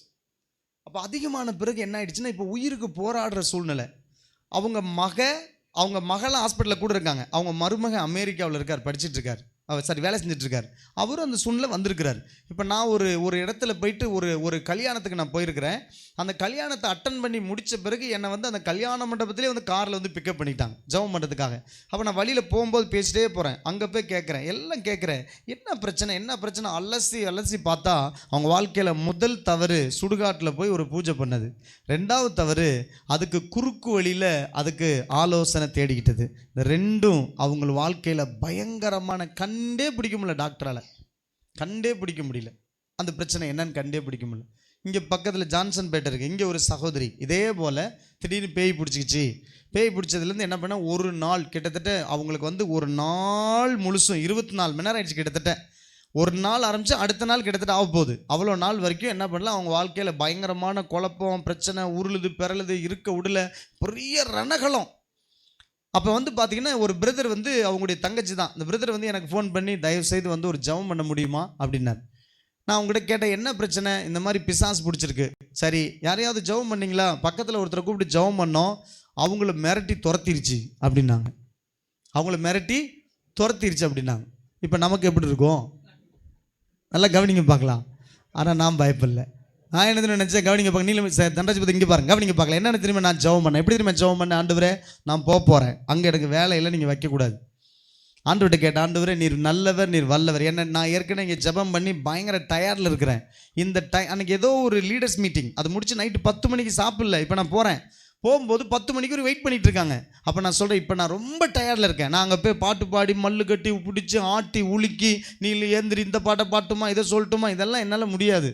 நீங்கள் ஏதாவது பண்ணிடணும். நான் போவேன், அங்கே எல்லாம் சைலண்ட் ஆகிடும், எல்லாம் முடிச்சு வச்சிடணும். நான் போய் உங்கள் சார்பில் நான் போகிறேன், அவ்வளோதான். இவ்வளோ 100% கிரெடிட் உங்களுக்கு தான் அப்படி சொன்னேன். அப்படின்னு தெரியுமா, இந்த கனம், துதி, மகிமை, புகழ் எல்லாம் உங்களுக்கு தான். நான் சும்மா போய் நின்றுட்டு வருவேன் அப்படின்னு ஜெபம் பண்ணிட்டு போனேன். நேராக அங்கே போனேன். அந்த பொண்ணு உட்காந்துருந்தாங்க. எல்லாம் அவங்க சொந்த பந்தம், எல்லாம் சீல்நாயம்பட்டியிலேருந்து ஒரு குடும்பமே வந்து உட்காந்துருக்காங்க. எல்லாம் உட்காந்துருக்காங்க. நேற்று என்ன நடந்துச்சு அப்படின்னு கேட்டேன்.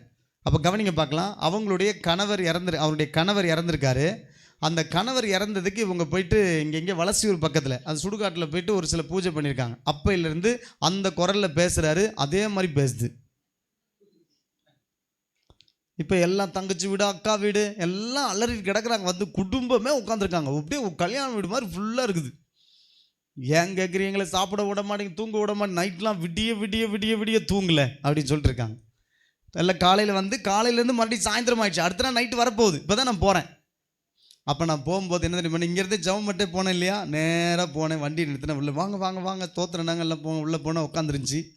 என்னன்னு கேட்டேன், என்ன சிஸ்டர் அப்படின்னு கேட்டேன். இப்படி இருந்துச்சு. சரி பைபிள் எடுங்க அப்படின்னேன். பைபிள் எடுத்துச்சு. சங்கீதம் 23 எடுத்துட்டு சொல்லுது, நான் சொல்கிறதெல்லாம் திருப்பி சொல்லுங்கள் பார்க்கலாம் அப்படின்னு சொல்லிட்டு நான் சொன்னேன். கர்த்தரின் மேய்ப்பராக இருக்கிறார் சொல்லுங்கள் அப்படின்ச்சு. இப்படி பார்த்துச்சு. கவனிக்க பார்க்கலாம். கர்த்தரின் மேய்ப்பராக சொல்லுங்க அப்படின்னு. கர்த்தரின் மேய்ப்பராக இருக்கிறார்னு தாழ்ச்சி அடை அப்படியே சொல்லி நன்மையும் கிருபை என்னை தொடரும் அப்படி சொல்லி கர்த்தருடைய வீட்டில் நீடித்த நாட்கள் நிலைத்திருப்பேன் இதெல்லாம் சொல்லுங்க. எல்லாம் சொல்லி முடிச்சாச்சு. முடிச்சுட்டு என்ன பண்ணேன், ஒரு சின்ன ஜெபம் பண்ணேன், அவ்வளோதான். நீங்கள் நம்ப மாட்டீங்க, இந்த வேதத்துக்கு உண்மையாக சொல்கிறேன். அவங்களே கிச்சனுக்குள்ளே போனாங்க, எனக்கு தண்ணி கொண்டு கொடுத்தாங்க. டீ போட்டுமான்னு கேட்டாங்க, போடுங்க அப்படின்னு. என்ன தான் பண்ணிருப்பான், பேய் டீ போடுறது எப்படி பார்ப்பேன். இப்போ அவங்கெல்லாம் பயப்படுவாங்க, பாஸ்டர் இவ்வளோ சுடுதண்ணி கொடுத்து மேலே ஊற்றிட போகுது அப்படிங்கிற மாதிரி அவங்கெல்லாம் பார்க்குறாங்க. அப்போ பார்த்தீங்கன்னா ஜெபம் பண்ணிட்டு இருங்க, பேசாமல் இருங்க, என்ன செய்யணும். அது பார்த்துச்சு, டம்ளர் எடுத்து வச்சுச்சு, தண்ணியை ஊற்றிச்சு, பாலை ஊற்றிச்சு, சக்கரை போட்டுச்சு, டீ எல்லாம் வச்சு கொண்டு குடிச்சு கரெக்டாக. டீயை குடித்தேன். அதுக்கப்புறம் எப்படி இருக்கீங்கன்னு சொல்லி கேட்டேன். நல்லா இருக்கும் பாஸ்டர் அப்படின்ச்சு. அப்புறம் பார்த்தேன், எல்லோரும் சுற்றி பார்த்தேன். உண்மையில எங்களுக்கே என்ன நடக்குதே தெரில அப்படின்னாங்க. ஒன்றும் நடக்காது, பயப்படாதீங்க, நைட்டில் ஏதாவதுன்னா என்னை கூப்பிடுங்கன்னு சொல்லிட்டு வந்துட்டேன். அந்த நிமிஷத்துலேருந்து அவங்களுக்குள்ள எந்த பிரச்சனையும் இல்லை. நான் ரொம்ப ஆச்சரியப்பட்டேன். ஏன் அப்படின்னா, கர்த்தருக்கு மகிமைப்படுத்த கை தட்டுங்க கர்த்தருக்கு. அப்போ என்னன்னா, நல்லா கவனிக்க பார்க்கலாம். ஆண்டவர் சில நேரத்தில் தம்முடைய வல்லமை பலமாய் வெளிப்படுத்துறாரு. ஆனால் இங்கே எதுக்காக இந்த சாட்சியை சொன்ன 2 சாட்சியும் யாரோ சொன்ன ஐடியா. கவனிக்கிறீங்களா? யாரோ சொன்ன ஐடியா. அநேக நேரத்தில் இந்த நிறைய பேர் தேவனை அறியாதவங்க இப்படி தான் இருக்காங்க.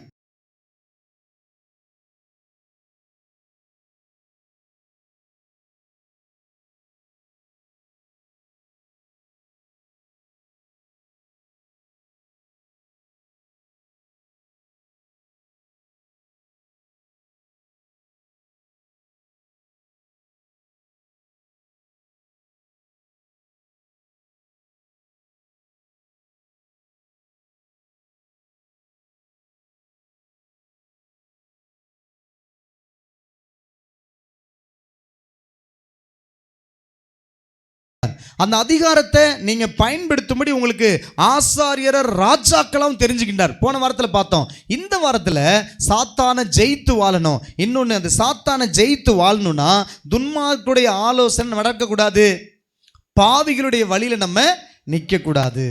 அடுத்து சொல்லுது, பரியாசக்காரர் உட்காரும் இடத்துல என்ன பண்ணக்கூடாதா? உட்காரக்கூடாது. பாருங்க அந்த வாசனம் எப்படி சொல்லுது பாருங்க. சங்கீதக்காரர் நீதியற்ற துன்மார்க்கனுடைய பாதையை நாம் தவிர்க்கணும் அப்படின்னு எச்சரிச்சுட்டு, அடுத்ததாக பரியாசக்காரர் உட்கார இடத்துல உட்காரக்கூடாது அப்படின்னு ஆலோசனை சொல்கிறார். உட்கார்றது அப்படின்னா என்ன தெரியுமா? அது எபிரேய பதத்தில் அதனுடைய அர்த்தம் என்ன தெரியுமா? வசிப்பதான், அதாவது இருப்பதுன்னு அர்த்தம். ஒரு இடத்துல இருப்பது அப்படின்னு அர்த்தம். உட்காருவதுன்னா என்னது? இருப்பது. இன்னும் ஸ்ரீலங்காவில் போய் பார்த்தீங்கன்னா நீங்கள் என்ன பண்ணுவாங்க, நீங்கள் உட்காரு நம்ம சொல்கிறோம்ல, உங்கள் வீட்டுக்கு வந்தால் நீங்கள் எங்களை என்னன்னு சொல்லுவீங்க? பாஸ்டர் உட்காருங்க பாஸ்டர் அப்படின்னுவீங்க. ஸ்ரீலங்காவில் நீங்கள் போனீங்கன்னா பாஸ்டர் இருங்க பாஸ்டர் அப்படின்வாங்க. என்ன சொல்லுவாங்க? பாஸ்டர் இருங்க பாஸ்டர் அப்படின்வாங்க. மலேசியாவில் போனால் என்ன பண்ணுவாங்க தெரியுமா? பாஸ்டர் தண்ணி குடிங்க அப்படின்வாங்க. இப்போ தானே தண்ணி கொடுத்தீங்க அப்படின்னு சொன்னால் இதுவும் தண்ணி தான். என்னடா வேறு தண்ணி அப்படின்னு நினச்சின்னா டீயை தான் அவங்க தண்ணின்னு சொல்லுவாங்க. தண்ணி குடிக்கிறீங்களா, தண்ணி சாப்பிட்றீங்களான்னுவாங்க. தண்ணி சாப்பிட்றீங்களா. நம்ம ஊரில் தண்ணி சாப்பிட்றது வேற மீனிங்கு. தண்ணி சாப்பிட்றீங்களாண்ணா சொல்லுங்க, வேற மீனிங். அங்கே மலேசியாவில் போனால் எல்லா இடத்துலையும் நல்லா சர்ச்சு ஒரு பிரேக் டைம் இருக்கும். அந்த பிரேக் டைமில் வாங்க எல்லாம் தண்ணி சாப்பிட்லாம் அப்படின்வாங்க. அப்படின்னா டீ குடிக்கலன்னு அர்த்தம்.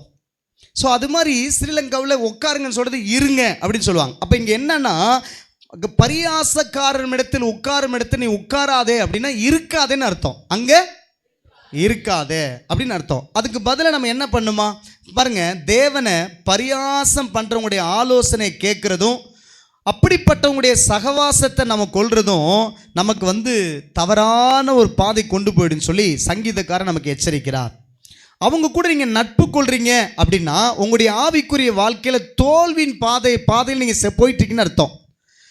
உங்கள் வாழ்க்கையில் நீங்கள் எப்படி இருக்கீங்க அப்படிங்கிறது அது உங்களுக்கு ஒரு தெளிவை உண்டு பண்ணிடும்.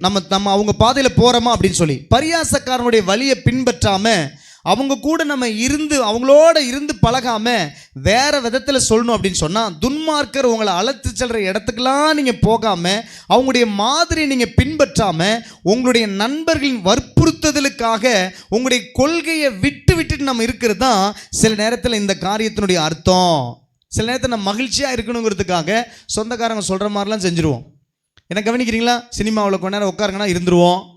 எங்கேயாவது தீமையான இடத்துக்கு கூப்பிட்டு நம்ம என்ன பண்ணுவோம்? சில நேரத்தில் போயிடுவோம். அதெல்லாம் நீங்கள் செய்துவீங்கன்னா துன்மார்க்குடைய ஆலோசனையில் நீங்கள் இருக்கிறீங்கன்னு அர்த்தம். ஸோ இந்த காரியங்கள் உங்கள் வாழ்க்கையில் என்னத்தை கொண்டு வரும்னா, பிசாசு உங்கள் வாழ்க்கையில் ஜெயம் எடுக்க ஆரம்பிச்சிருவான். நீங்கள் தோல்வியை சந்திக்க ஆரம்பிச்சிருவீங்க. என்ன கவனிக்கிறீங்களா? பின்னாடி இருக்கவங்க நல்லா கவனிக்க பார்க்கலாம். அப்படி செய்வீங்கன்னா நம்முடைய அதிகாரம் நம்மளை விட்டு பறி போயிடும். அல்லது அதிகாரம் இருக்கும், அது வேலை செய்யாது. அதிகாரம் இருக்கும், வேலை செய்யாது. இப்போ நம்ம தேசத்துக்கு, நம்முடைய தமிழகத்துக்கு ஒரு முதலமைச்சர் இருக்கார். அவர் ஒரு கையெழுத்து போட செல்லும். முன்னாள் முதலமைச்சர் ஒருத்தர் இருக்கார். அவர் இப்போ கையெழுத்து போட செல்லுமா? அவரும் முதலமைச்சர் தானே? சொல்லுங்கள், அவரும் முதலமைச்சர் தானே? ஆமாவா இல்லையா? அவரும் முதலமைச்சர் தானே. அவருக்கு அப்போ ஏன் செல்லாது? சொல்லுங்கள், அவர் முதலமைச்சர் தான். ஆனால் இப்போ அவருடைய அதிகாரம் அவர் கையில். அது மாதிரி நீங்களும் நான் என்ன ஆகிடுதுன்னா, கிறிஸ்தவங்களாக தான் இருப்போம், ஆனால் அதிகாரம் போயிடும். அதிகாரம் வேலை செய்யாது. பக்கத்தில் கைப்பிடிச்சு சொல்லுங்கள், துன்மார்க்குடைய ஆலோசனை நடந்தால் நீங்கள் கிறிஸ்தவங்களாக தான் இருப்பீங்க, அதிகாரம் வேலை செய்யாது. நேற்று தம்பி கார்த்தி ஒரு சாட்சி சொன்னாப்புல. உடையாப்பட்டியில் ஒரு இடத்துக்கு போகும்போது திடீர்னு ஒரு தம்பி ஒரு இடத்துல ஜெபம் பண்ணிட்டு இருக்காங்க. சின்ன பிள்ளைங்கள்லாம் கூப்பிட்டு ஒருத்தன் கத்தியை தூக்கி நிற்கிறான். சட்டை போடாமல் வெறும் பேண்ட்டை போட்டுக்கிட்டு பேண்ட்டை முழங்கால் வரைக்கும் சுருட்டிக்கிட்டு ஒரு கத்தியை தூக்கிட்டு ஒருத்தர் நிற்கிறான். அப்படி பார்த்தா டிஸ்ட்ரிபியூட் ஒரு ஃபோட்டோ எடுத்து என்ன காட்டினார். என்னன்னா அவனுக்கு ஒரு அசுத்தம் ஆவி, அப்படி பிசாசு பிடிச்சி அங்கே நிற்கிறான். சொருவுரம் பாரு, எல்லாத்தையும் நானும் குத்திட்டு சாப்பிட்றேன், உங்களையும் கொண்டு விட்டு போகிறேன் அப்படின்னு நிற்கிறான். தம்பி என்ன பண்ணியிருக்காப்புல, ஆண்டவர் எல்லாரும் பக்கத்தில் பயந்துக்கிட்டு எல்லாம் இருக்கும்போது எல்லாம் ஒரே கூட்டம். என்னென்னு கேட்டால், இந்த மாதிரி பிசாசு பிடிச்சிருக்கு, பேய் பிடிச்சிருக்கு, நீங்கள் வாங்க நீங்கள் வந்தது அப்படியே ரொம்ப சந்தோஷம்னு சொல்லியிருக்காங்க. இந்த தம்பி போய் ஜெபம் பண்ணால் அவனுக்குள்ளே இருக்கிற அசுத்த ஆவி ஓடி ஆடி கீழே விழுந்துருச்சு. அவளை தான் முடிஞ்சிருச்சு. என்ன கவனிச்சிங்களா? அதிகாரம் நம்ம கையில் இருக்கும்போது பிசாசு அலறுவான், பிசாசு போகும். ஆனால் நீங்கள் துன்மார்க்குடைய ஆலோசனைக்கு உட்பட்டு போனீங்கன்னா பிசாசு உங்கள் தோல் மேலே கை போட்டுவான். மாப்பிள்ளை போகலாமா? அப்புறம் இன்றைக்கி மத்தியானம் என்ன பண்ணலாம், நாளைக்கு என்ன பண்ணலாம் அப்படின்னு சொல்லி கேட்பான். அப்போ நீங்கள் என்ன பண்ணுவீங்க? நீ சொல்லு மாப்பிள்ள, நீ என்ன சொல்றியோ செய்வோம். ஹலோ, நிறைய அப்படித்தான் போயிட்டு இருக்குறீங்களா? நீங்களும் நானும் பிசாசை எதிர்த்து நின்று ஜெயித்து தேவன் நமக்கு சிலுவையில் உண்டு பண்ணி கொடுத்த அதிகாரத்தை நம்ம உபயோகித்து அவனை துரத்தணும். நம்முடைய வாழ்க்கையில வெற்றியை கொண்டு வரணும். ஒரு ஆமீன் சொல்லுங்க. நம்முடைய வாழ்க்கையில ஜெயத்தை கொண்டு வரணும். ஆமீன் சொல்லுங்க. அதுக்கு நம்ம என்ன செய்யணுமா? வேதம் சொல்லுது, துன்மார்க்குடைய ஆலோசனை நடக்காத, பாவியுடைய வழியில் நிற்காத, பரியாசக்கார் உட்காரும் இடத்துல உட்காராத, அதுக்கு பதிலாக கர்த்தருடைய வேதத்தில் பிரியமா இருக்கணும். கர்த்தருடைய வேதத்தில் இன்னைக்கு நமக்கு கர்த்தருடைய வேதத்தில் பிரியம் இல்லை. அவங்க சொல்லிட்டாங்க, அந்த வார்த்தை எனக்கு பிரியமா இருக்குங்க, எனக்கு ரொம்ப பிடிச்சவங்க சொல்லிட்டாங்க, எனக்கு பிரியமா இருக்குங்க. கவனிக்கிறீங்களா? நிறைய பேர் சில நேரத்தில் ஒரு கையில் ஒரு மோதிரத்தை போட்டுக்குவாங்க. என்னங்க இது? அதுங்களா, அது எனக்கு பிரியமானவங்க கொடுத்தாங்க, அது எப்பயுமே இருக்குங்க, நான் இதில் பிரியமாக இருக்கேங்க அப்படின்வாங்க. ஒரு குறிப்பிட்ட இது வாட்சை கட்டிக்குவாங்க, இல்லாட்டி ஒரு புதுசு ட்ரெஸ்ஸை போட்டுக்குவாங்க. யாரோ வாங்கி கொடுத்த அந்த பிரியம், அந்த விருப்பம், அந்த பிரியத்திலே இருப்பாங்க. ஆனால் வேதம் சொல்லுது, நீ இப்படி இருந்தால் ஒரு நாள் எப்படி இருப்ப? எங்கள் ஊரில் ஒரு தம்பி சொல்லுவான், அவங்க அம்மாவை பார்த்து, தண்ணி வந்துருச்சுன்னா அந்த அம்மா அலறும், டே தண்ணி வந்துருச்சுன்னா அதை எடுறா இந்தா பாரு, ஒரு நாள் நீ சேலையை கிழிச்சிக்கிட்டு உடஞ்ச குடத்தோட தான் நீ ரோட்டில் நிற்க போகிற, இப்படியே கத்திக்கிட்டு இருந்தீங்கன்னா என்ன ஆகிடும்? சில பேர் சிரிக்க மாட்டேங்கிறீங்க, ஏன்னா என்னன்னு புரியல. எப்படின்னா, நீ இப்படியே இருந்தீங்கன்னா ஒரு நாள் சேலையெல்லாம் கிழிச்சிட்டு அரை குடத்தோட ரோட்டில் நிற்ப, அப்படின்னா உனக்கு பைத்தியம் பிடிச்சிடுன்னு அர்த்தம். அது மாதிரி நம்ம எவனோ கொடுத்த மோதிரம், யாரோ கொடுத்த ட்ரெஸ்ஸு, யாரோ கொடுத்த காரியம் சொல்லி வீட்டில் மாட்டி வச்சுட்டு எதையாவது பண்ணிகிட்டு இருப்போன்னா சில நேரத்தில் அது நிமித்தம் நம்முடைய வாழ்க்கையில் முன்னேற்றம் இல்லாமல் போய்விடும். தவறாக யாராவது ஒரு பரிசு பொருள் கொடுத்தா கூட வீட்டில் வைக்காதீங்க. எங்கேயாவது ஒரு கேலண்டராக மாட்டி வச்சு ஏதாவது அவங்க கொடுத்ததுங்க, அவங்க பிரியமாக கொடுத்ததுங்க, அவங்க ஞாபகமாக கொடுத்ததுங்க, அவங்க ஞாபகமாக வச்சுருக்கேங்க அப்படின்னா உங்கள் வாழ்க்கையில் என்ன பண்ணணும்? பிசாசு தோல் மேலே கை போட்டுக்கிட்டு இருக்கான்னு அர்த்தம். தோல் மேலே நீ நம்மால். பிசாசு எப்படி சொல்லுவான்? நீ நம்மால், நீ தான் கரெக்டு. அங்கே போனால் ஆமே அல்லேலூயா, இங்கே வந்தால் ஆளே இல்லே ஐயா அப்படிங்கிற மாதிரி என்ன பண்ணுவோம்? பிசாசு என்ன பண்ணுவான்? நீ தான் கரெக்டு அப்படின்னு சொல்லி என்ன பண்ணுவோம்? தோல் மேலே கை போட்டிருப்பான். நம்முடைய வாழ்க்கையில் தோல்வி. சம்பாதிப்பீங்க, ஆனால் வருமானம் கையில் நிற்காது. கடனை அடைக்கவே முடியாது, அடைச்சிக்கிட்டே இருப்பீங்க, அடைக்கவே முடியுது, ஏன்னா நீண்டுக்கிட்டே போகுது அப்படின்னு நினைப்பீங்க. வாழ்க்கையில் சில நேரங்கள் நஷ்டங்கள் உருவாகும் உங்கள் வாழ்க்கையில். நான் 2 நாளைக்கு முன்னாடி கூட யோசித்து பார்த்தேன், ஆண்டவரே என் வாழ்க்கையில் இது வரைக்கும் கஷ்டங்களை 1-2 அனுமதிச்சிருக்கீங்க, ஆனால் நஷ்டத்தை இது வரைக்கும் நீங்கள் அனுமதிச்சதே இல்லை. இனிமேல் நீங்கள் ஒரு காரியமாக ஜெபம் பண்ணும்போது நான் இப்படி நினச்சி ஜெபம் பண்ணேன். ஒரு காரியமாக அந்த காரியத்தை, எனக்கு நஷ்டத்தை நீங்கள் இது வரைக்கும் அனுமதிச்சதே இல்லை, அனுமதிக்க மாட்டீங்க ஆண்டவரே, எனக்கு அந்த ஜெயத்தை தருவீங்க ஆண்டவரே, நான் ஜெபம் பண்ணேன். ஆமென் சொல்லுங்கள் பார்க்கலாம். அப்போ என்னென்ன நஷ்டம், வறுமை, பசி, வியாதி, தூங்க முடியாமல் இருக்கிறது, பிரச்சனை, இதெல்லாம் என்னென்னா துன்மார்க்குடைய ஆலோசனை இருக்கும்போது அதிகாரம் பறி போயிடும். அதிகாரம் இருக்கும், வேலை செய்யாது. அப்போ நீங்கள் என்ன பண்ண முடியாது? ஜெபம் பண்ணுறீங்க, ஆண்டவரே என் வீட்டில் கடன் அடையணும். எப்படி அடையும்? ஆண்டவரே என் வீட்டில் சண்டையே வரக்கூடாது. எப்படி வராமல் இருக்கும்? ஆண்டவரே என் வீட்டில் தகப்பனே நஷ்டம் வரக்கூடாது. எப்படி வராமல் இருக்கும்? திடீர்னு கரண்ட்டுக்கா ஃபேனு ரிப்பேர் ஆகிடும். நல்லா ஓடிட்டு இருந்த ஃபேனு ரிப்பேர் ஆகி போச்சு, கொண்டு கொடுத்தா 1000 ரூபா கேட்குறாங்க. ஒரு சகோதரி எனக்கு சொன்னாங்க, ஐயா என்ன சிஸ்டர் இந்த மாதிரி ஒரு பிரச்சனை எங்கள் வீட்டில், ஒரே எங்கள் அம்மாவுக்கு உடம்பு சரியில்லை, அப்புறம் எங்கள் அம்மாவுக்கு திடீர்னு உடம்பு சரியில்லை. ஆமாம், அப்புறம் ஆச்சு. அப்புறம் நான் என் பையன் வண்டி எடுத்துகிட்டு ஓட்டினானா திடீர்னு வண்டி டயர் வெடிச்சு இங்கே பாருங்கள் நிற்கிது பாருங்கள். அப்புறம் எங்கள் வீட்டுக்காரருக்கு திடீர்னு வயிற்று வலின்னு ஹாஸ்பிட்டலுக்கு போனாருங்க. என்னென்னு செக் பண்ணி எக்ஸ்ரே எடுக்கணுன்னாங்க, 2 மாத்திரை எழுதி கொடுத்தாங்க. அப்புறம் வயிற்றில் இன்னும் கொஞ்சம் பார்க்கணும், ஒரு ஸ்கேன் எழுதுனாங்க, எல்லாம் பண்ணாங்க. காலையிலேருந்து ட்ரிப்ஸ் போட்டாங்க. அப்புறம் சாயந்தரம் சொன்னாங்க 6000 ரூபா பில்லு. எல்லாத்தையும் கூட்டி பாருங்க, ஒரு 8000 பக்கம் இருக்கும். ஒரு 8000 இருக்கும். இன்னொரு குடும்பம் இருக்குது 10-20-30,000 பக்கம் செலவு பண்ணிட்டு உட்காந்துருக்காங்க. என்ன காரணம்? நீங்கள் சில நேரத்தில் இந்த ஆண்டவருடைய ஆலோசனையை நம்ம நிறைய நேரத்தில் ஆண்டவர் சொல்கிறாருங்க, பாரு நான் உன்னை படைச்சிருக்கிறேன், நான் உன்னை படைச்சிருக்கிற தேவன், நான் வார்த்தையாக இருக்கிறேன், இங்கே வா, என்னை அண்டிக்கொள், நீ பாக்கியவான் அப்படின்னு தெரியுமா? என்னை அண்டிக்கொண்ட நீ மகிழ்ந்திருப்பாயின்னு சொல்கிறாரு. அண்டிக் கொள்வதுனா என்ன? என் ஆலோசனை கேளு. தினமும் காலையில் எழுந்து ஜெபம் பண்ணி என் பைபிளை வாசி, நான் சொல்கிற மாதிரிலாம் செய். நீ என்ன வசனம் கவனிங்க பார்க்கலாம், கூர்மையாக கவனிங்க. நீ காலையில் எழுந்து ஜெபம் பண்ணி வேதம் வாசித்து என்னை அண்டிக் கொண்டா நீ என்ன செய்யணும் என்ன செய்யக்கூடாது உன்னோட நான் பேசுவேன், உன் உள்ளத்தில் நான் உணர்த்துவேன். ஒரு சகோதரிக்கு இப்படி சாட்சி சொன்னாங்க. ஒரு 10 சகோதரி ஒன்றா சேர்ந்து, என்ன கவனிக்கிறீங்களா? என்ன பின்னாடி ஒரு சம்பவம் நடக்குது, கவனிக்க பார்க்கலாம். அங்கே என்ன நடந்துச்சுன்னா, ஒரு சகோதரி சொன்னாங்க, ஒரு 10 சகோதரிங்க சேர்ந்து சென்னையில் ஏதோ ஒரு ஒரு ஒரு ஒரு ஏதோ அவங்களுக்கெல்லாம் வந்து லோன் கொடுக்குறாங்க, அல்லது ஏதோ ஒன்று கொடுக்குறாங்க அப்படின்னு சொல்லிட்டு ஒரு இனாமாக வர வேலை இலவசமாக ஏதோ கொடுக்குறாங்கன்னு சொல்லிட்டு ஒரு குரூப்பே போகுது. அப்படி போயிட்டே இருக்கும்போது ஒரு கிறிஸ்தவ சகோதரி ஜெபிக்கிறாங்க. ஆண்டவரே, இது மாதிரி போகிறேன், இது சரியா தப்பான்னு எனக்கு தெரியல, எனக்கு கொஞ்சம் ஒரு மாதிரியாக இருக்குது, எல்லாம் சிரிக்குதுங்க, எல்லாம் பேசுதுங்க, எல்லாம் கண்ணா அப்படின்னான்னு போகுது, இதெல்லாம் பெரும்பாலும் ரட்சிக்கப்படாத கூட்டம், நானும் இதோடு சேர்ந்து போகிறேன், என்ன ஆண்டவரே அப்படின்னு. ஜோலார்பேட்டை போகும்போது ஆண்டவர் இறங்கு அப்படின்னாராம். வாட்சை பார்த்தாங்களா? சரி ஆண்டவரே, நீங்கள் பேச ஆரம்பிச்சிட்டிங்க. எத்தனை மணி?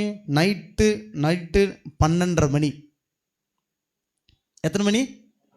12:30 மணி. ஆண்டவர் இறங்கு அப்படின்னாராம். அவங்க இருக்கவங்களாம், என்ன விளையாடுறியா, என்ன நீ பேசுகிற, அப்படி இப்படின்னு எல்லாம் சொல்லி பார்த்தாங்க. ஒரு நிமிஷம் இரு, இதுக்கு மேலே நான் ஒரு நிமிஷம் கூட இருக்க முடியாது, நான் திரும்பி போகிறேன்னா போகிறேன். இல்லை நீ எப்படி போவேன், என்ன பண்ணுவேன், கையில் செல்ஃபோன் இருக்குது, ரீசார்ஜ் இல்லை. ஏசப்பா நீங்கள் சொன்னீங்க, நான் கீழ்ப்படிஞ்சிட்டேன், நான் புறப்பட்டு வந்து தப்பு தான், நீங்கள் சொல்லிட்டீங்க, நான் கீழ்ப்படிச்சுன்னு இறங்கிட்டாங்க. ட்ரெயின் விட்டு இறங்கிட்டு அங்கே போய் ட்ரெயின் அடுத்த சேலத்துக்கு ரிட்டன் ட்ரெயின் எத்தனை மணிக்கு? இப்போல்லாம் இல்லை, இன்னும் 2 மணி நேரம் ஆகும். 2 மணி நேரத்தில் அங்கே தெரிஞ்சவங்க யாருமே கிடையாது. யாருக்காவது ஃபோன் பண்ணலன்னா செல்ஃபோனில் ரீசார்ஜ் இல்லை. அப்படியே உட்காந்துருக்காங்க 2 மணி நேரம். தனி ஒரு ஆளாக ரயில்வே ஸ்டேஷனில் இருக்கிறாங்க. அவங்க வந்து வாலிப வயசும் இல்லை, வயதானவங்க இல்லை, ஒரு நடுத்தர தோற்றம். அந்த தோற்றத்தில் நடு ராத்திரியில் ஒருத்தவங்க இருந்தால் தப்பாக தான் நினைப்பானுங்க. ஆனால் அந்த நேரத்தில் ஆண்டவர் சொன்னாங்களா, ஆண்டவரே, நான் இந்த நேரத்தில் இருந்தால் எவன் பார்த்தாலும் என்ன தப்பான்னு என்ன தான் நினைப்பான், ஆனால் ஒன்றே ஒன்று மட்டும் ஆண்டவரே, நீங்கள் என் கூட இருக்கீங்க அப்படின்னு சொல்லி கரெக்டாக ஒரு 2 மணி நேரம் கழித்து ட்ரெயின் வந்திருக்கு. அதுக்குள்ளே டிக்கெட் வாங்கிட்டு இருந்திருக்காங்க. கரெக்டாக புறட்டு திரும்பி வந்துட்டாங்க. எந்த பிரச்சனையும் இல்லை. நீங்கள் நல்ல ஜெபம் பண்ணுற ஆளாக இருந்தால், பைபிள் வாசிக்கிற ஆளாக இருந்தால், உங்கள் உள்ளத்தில் ஆண்டவர் தெளிவாக உணர்த்துவார். யாருமே சொல்ல மாட்டாங்க, உங்கள் உள்ளம் சொல்லும், இதை செய்யாத, இதை நிறுத்து அப்படின்னு ஆண்டவர் பேசுவார். பேசுனா நீங்கள் பேசாமல் இருந்துட்டீங்கன்னா கர்த்தர் உங்களை காத்து கொள்வார். பெரிய சேதம் உங்களுக்கு ஏற்பட விட மாட்டார். ஒரு ஆமென் சொல்லுங்களேன். ஹல்லேலூயா. இப்போ ஆண்டவர் இதெல்லாம் செஞ்சுட்டு என்ன சொல்றாரு? கர்த்தருடைய வேதத்தில் பிரியமாக இருக்கணும். பிரியமாக இருந்தால் தான் இதெல்லாம் ஆண்டவர் உணர்த்துவார். அதுக்கப்புறம் சொல்றாரு, இரவும் பகலும் கர்த்தருடைய வேதத்தில் பிரியமாக இருந்து அவருடைய வேதத்தில் தியானமாக இருக்கிற மனுஷன் பாக்கியவான். சொல்லுங்க, அவருடைய வேதத்தில் தியானமாக இருக்கிற மனுஷன் பாக்கியவான். இப்போ என்னன்னா, நீங்கள் நைட்டில் படுக்கும்போது பைபிள் படிச்சுட்டு படுக்கணும் அப்படின்னு அர்த்தம். அப்படித்தான் சொல்லுது. கர்த்தருடைய வேதத்தில் பிரியமாக இருந்து இரவும் பகலும் கர்த்தருடைய வேதத்தில் தியானமாக இருக்கிற மனுஷன் பாக்கியன். பகலில் உபவாச ஜெபம் இருக்குது, அதிகாலை ஜெபம் இருக்குது, சர்ச்சில் ஆராதனை இருக்குது, நீங்கள் எங்கேனாலும் நீங்கள் பைபிள் படிக்கலாம், வீட்டில் வசனம்லாம் மாட்டியிருப்பீங்க. இரவுலையும் பைபிள் படிச்சுட்டு படுங்கிறார். பக்கத்தில் பைபிள் கை கொடுத்து சொல்லுங்க, நைட்டு படுக்கும்போது வசனத்தை தியானிச்சுட்டு படுங்க. அல்லேலூயா. ஆனால் நம்ம பழக்கம் எப்படி தெரியுமா? நைட்டில் வசனத்தை தியானிச்சுட்டு படுக்கணும். அப்போ தான் எனக்கு தூக்கம் வரும். என் வசனத்தெல்லாம் நான் கொஞ்சம் நினச்சி பார்த்து அதை தியானிச்சுட்டு படுப்பேன். ஐயோ என்னை அப்படி திட்டிவிட்டாங்களே, ஐயோ என்னை அந்த இடத்துல அப்படி பண்ணிட்டாங்களே, இந்த மனுஷன் என்னை புரிஞ்சுக்கிறானா, இந்த அம்மா இந்த பொம்பளை கல்யாணம் பண்ணி எனக்கு என் வாழ்க்கையே வீணாக போய், இதெல்லாம் நைட்டில் தியானிக்க வேண்டியது. தியானிச்சுட்டு படுத்தா கவனிக்க பார்க்கலாம் என்ன நடக்கும்? மன அழுத்தம், கால் நெஞ்ச தலைவலியோடு எழுந்திரிக்கவே, ஒரே தலைவலிங்க, எப்படி வராமல் இருக்கும்? ஆண்டவர் சொல்ற நைட்டு படுக்கும் போது வசனத்தை தியானி அப்படிங்கிற. நம்ம என்ன பண்றோம்? வசனத்தை தியானிக்கிறோம். என்ன பண்றோம் சொல்லுங்க? வசனத்தை தியானிக்கிறோம். வசனத்தை தியானிக்க சொல்ல ஆண்டவர் சொல்ற, இரவும் பகலும் கர்த்தருடைய வேதத்தை வசனத்தை தியானி. அப்ப நான் பாருங்க, இன்னைக்கு ஆண்டவர் ஆவியானவர் பேசுறார். நீங்க சிரிக்கிறதுக்கு மட்டும் இல்லை, சிந்திப்பதற்கும் தான். இன்னையிலிருந்து நைட்டு படுக்கும்போது 1008 பிரச்சனை உங்களுக்கு இருக்கலாம். கடன் இருக்கலாம், நஷ்டம் இருக்கலாம், போராட்டம் இருக்கலாம், கவலை இருக்கலாம், சண்டை இருக்கலாம், குழப்பம் இருக்கலாம், மன அழுத்தம் இருக்கலாம், சந்தேகம் இருக்கலாம், என்ன வேணா இருக்கலாம். நீங்கள் நைட்டு படுக்கும்போது பைபிள் எடுத்து படிங்க. கர்த்தர் சொல்கிறேன், நான் உன்னோடு கூட உன்னை நடத்துவேன், உன் சார்பில் செயலாற்றுவேன், உனக்காக யாவையும் செய்து முடிப்பேன், உன் பட்சமாக இருப்பேன், உனக்காக நான் வழக்காடுவேன், உன் சத்துருக்கு நான் சத்துருவாக இருப்பேன். எல்லாம் சொல்லிட்டாரா? அப்புறம் என்ன போல்ட் ஆயிடுச்சு. நமக்காக ஒருத்தர் இன்னும் சொல்லுவார், நீ தூங்கு, இஸ்ரவேலின் நான் உறங்குவதும் இல்லை தூங்குவதும் இல்லை. அப்புறம் என்ன, நீங்கள் என்ன பண்ணலாம்? பைபிளில் ஒரு தலைவர் இருக்கார். காலையில் அவருக்கு சிறைச்சேதம், காலையில் அவருக்கு கைது பண்ணி அவருக்கு இது பண்ண போகிறாங்க. நைட்டு நல்லா தூங்குனாராம். எப்படியா முன்னாயா மனுஷன் இது? பேதுரு பைபிளில் அயர்ந்த நித்திரையாக இருந்தானா இது பேதுரு. ஒரு ஒரு ஒரு தேவதூதன் போய் அவரை எழுப்புறாராம்.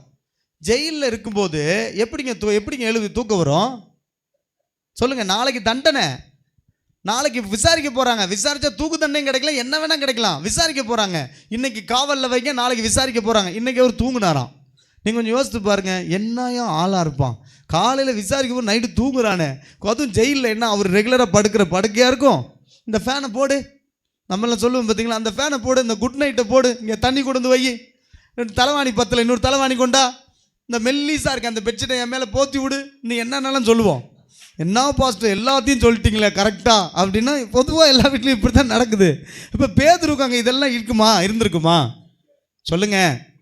ஆனால் அவர் தூங்குனாராம். எப்படி தூங்கியிருப்பார் அப்படின்னா, அவர் இரவில் கர்த்தரை தியானிச்சுட்டு படுக்கும்படி, பயப்படாத நான் உன்னோடு இருக்கிறேன், பயப்படாத நான் உன்னோடு இருக்கிறேன் சொன்னவர் சொன்ன பிறகு அப்புறம் எனக்கு என்ன கவலை அப்படின்னு சொல்லிட்டு என்ன பண்ணிட்டாரு, அப்படின்னு படுத்துட்டார். படுத்தவுடனே நல்லா கவனிக்கப்படலாம்.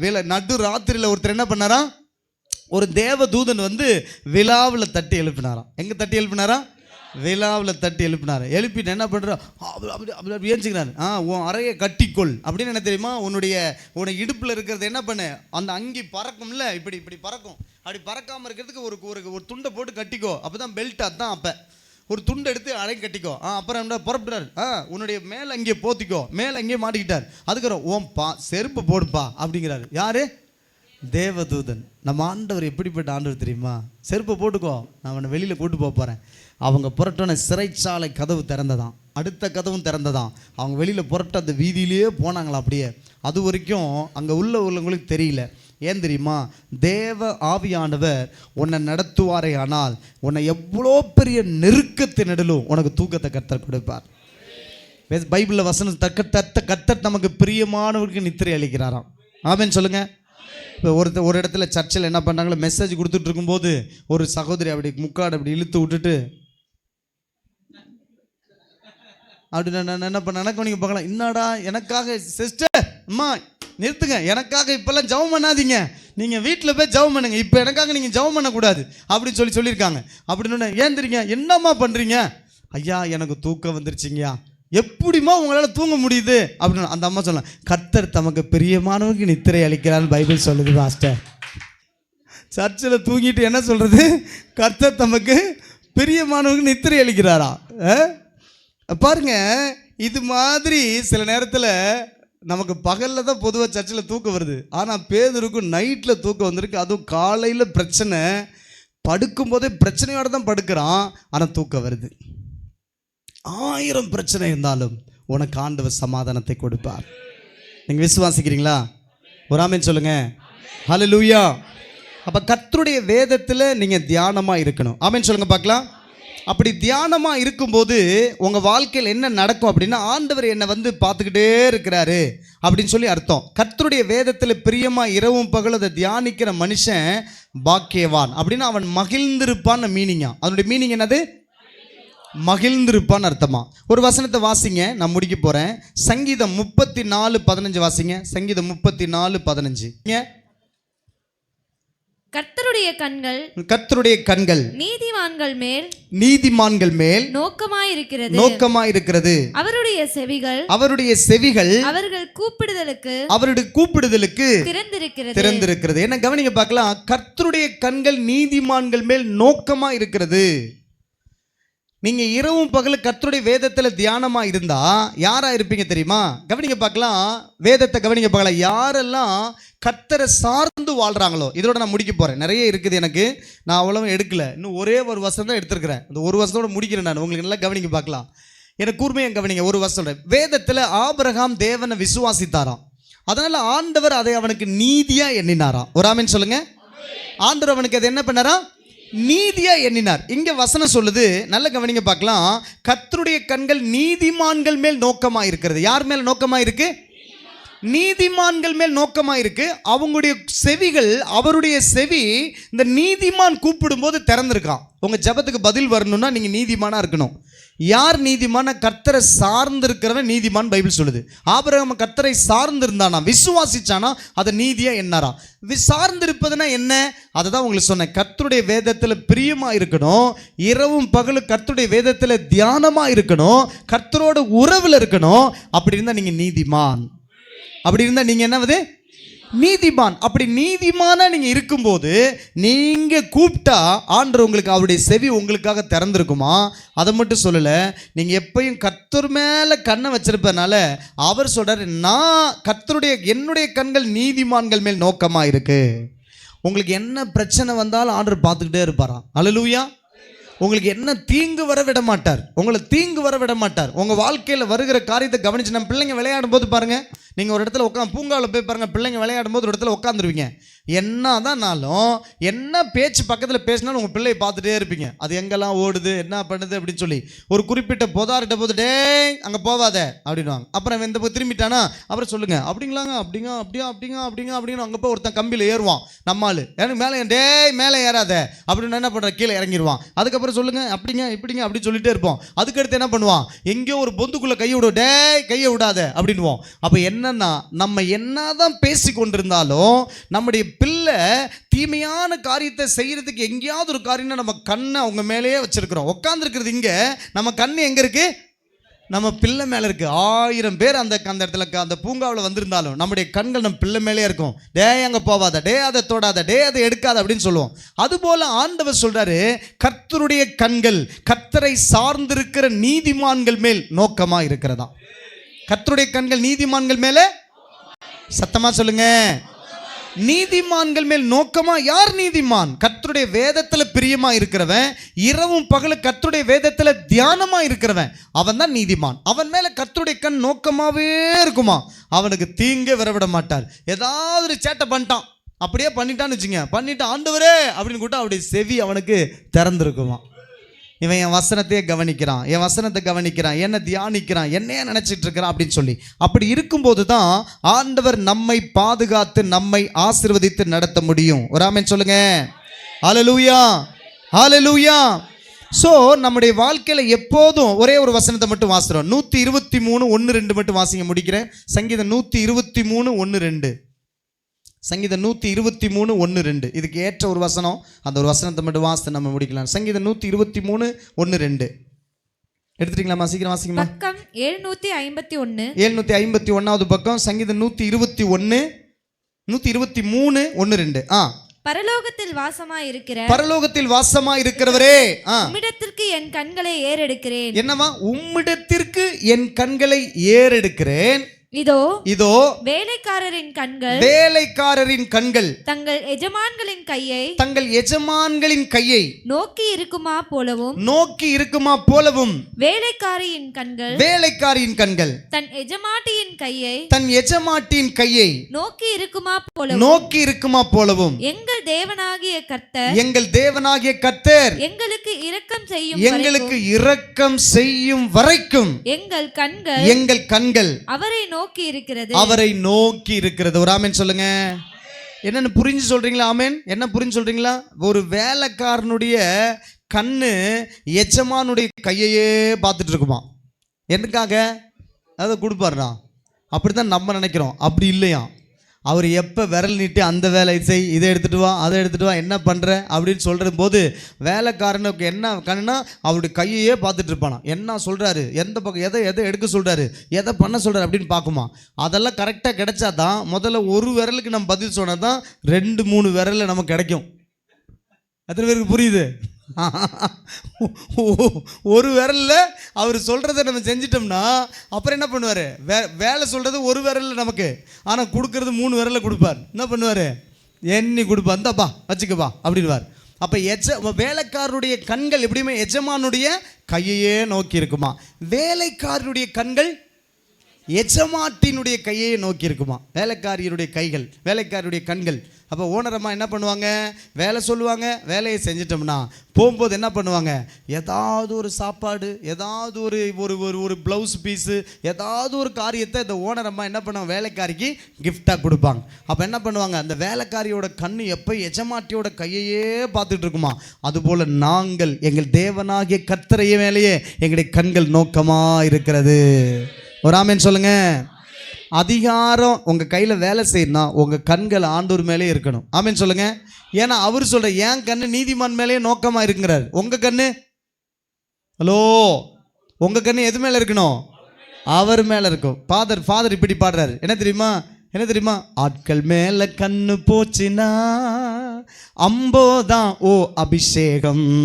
அப்புறம் பொருட்கள் மேலே கண்ணு போச்சுனா போச்சையா ஓ அபிஷேகம். மாற்றி பாடுறேன். பொருட்கள் மேலே கண்ணு போச்சுனா போச்சையா ஓ அபிஷேகம். ஆட்கள் மேலே கண்ணு போச்சுனா அம்போதான் ஓ அபிஷேகம். காத்துக்கொள் காத்துக்கொள் பெற்றுக்கொண்டு அபிஷேகத்தை காத்துக்கொள் காத்துக்கொள் காத்துக்கொள் பெற்றுக்கொண்டு அபிஷேகத்தை காத்துக்கொள். மேஜர் நினைக்கிறேன். பொருட்கள் மேல கண்ணு போச்சுனா போச்சையாவும் அபிஷேகம். ஆட்கள் மேல கண்ணு போச்சுனா அம்போதான் ஓ அபிஷேகம். சொல்லுங்க. பொருட்கள் மேல கண்ணு போச்சுனா போச்சையாவோ அபிஷேகம். காத்துக்கொள் காத்துக்கொள் பெற்றுக்கொண்ட அபிஷேகத்தை காத்துக்கொள் காத்துக்கொள். சொல்லுங்க. காத்துக்கொள் பெற்றுக்கொண்ட அபிஷேகத்தை காத்துக்கொள். பொருட்கள் மேல கண்ணு போச்சுனா தம்பி போடுங்க. வார்த்தையா ஓ அபிஷேகம். ஆட்கள் மேல கண்ணு போச்சுனா அம்போதா ஓ அபிஷேகம்.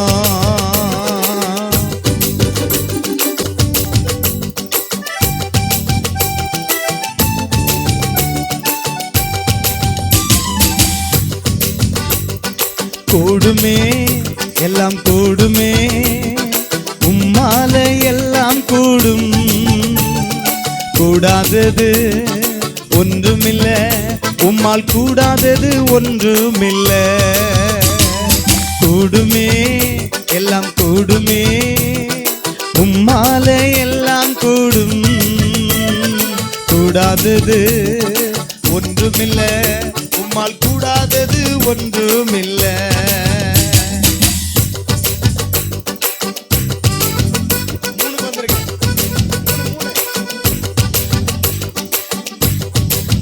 கரங்களை தட்டுவோம். காணிக்கை போட்டவர்களை கரங்களை தட்டி.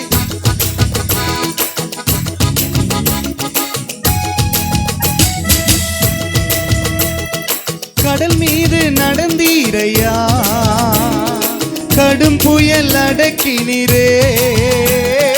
கடல் மீது நடந்தீரையா கடும் புயல் அடக்கினீரே.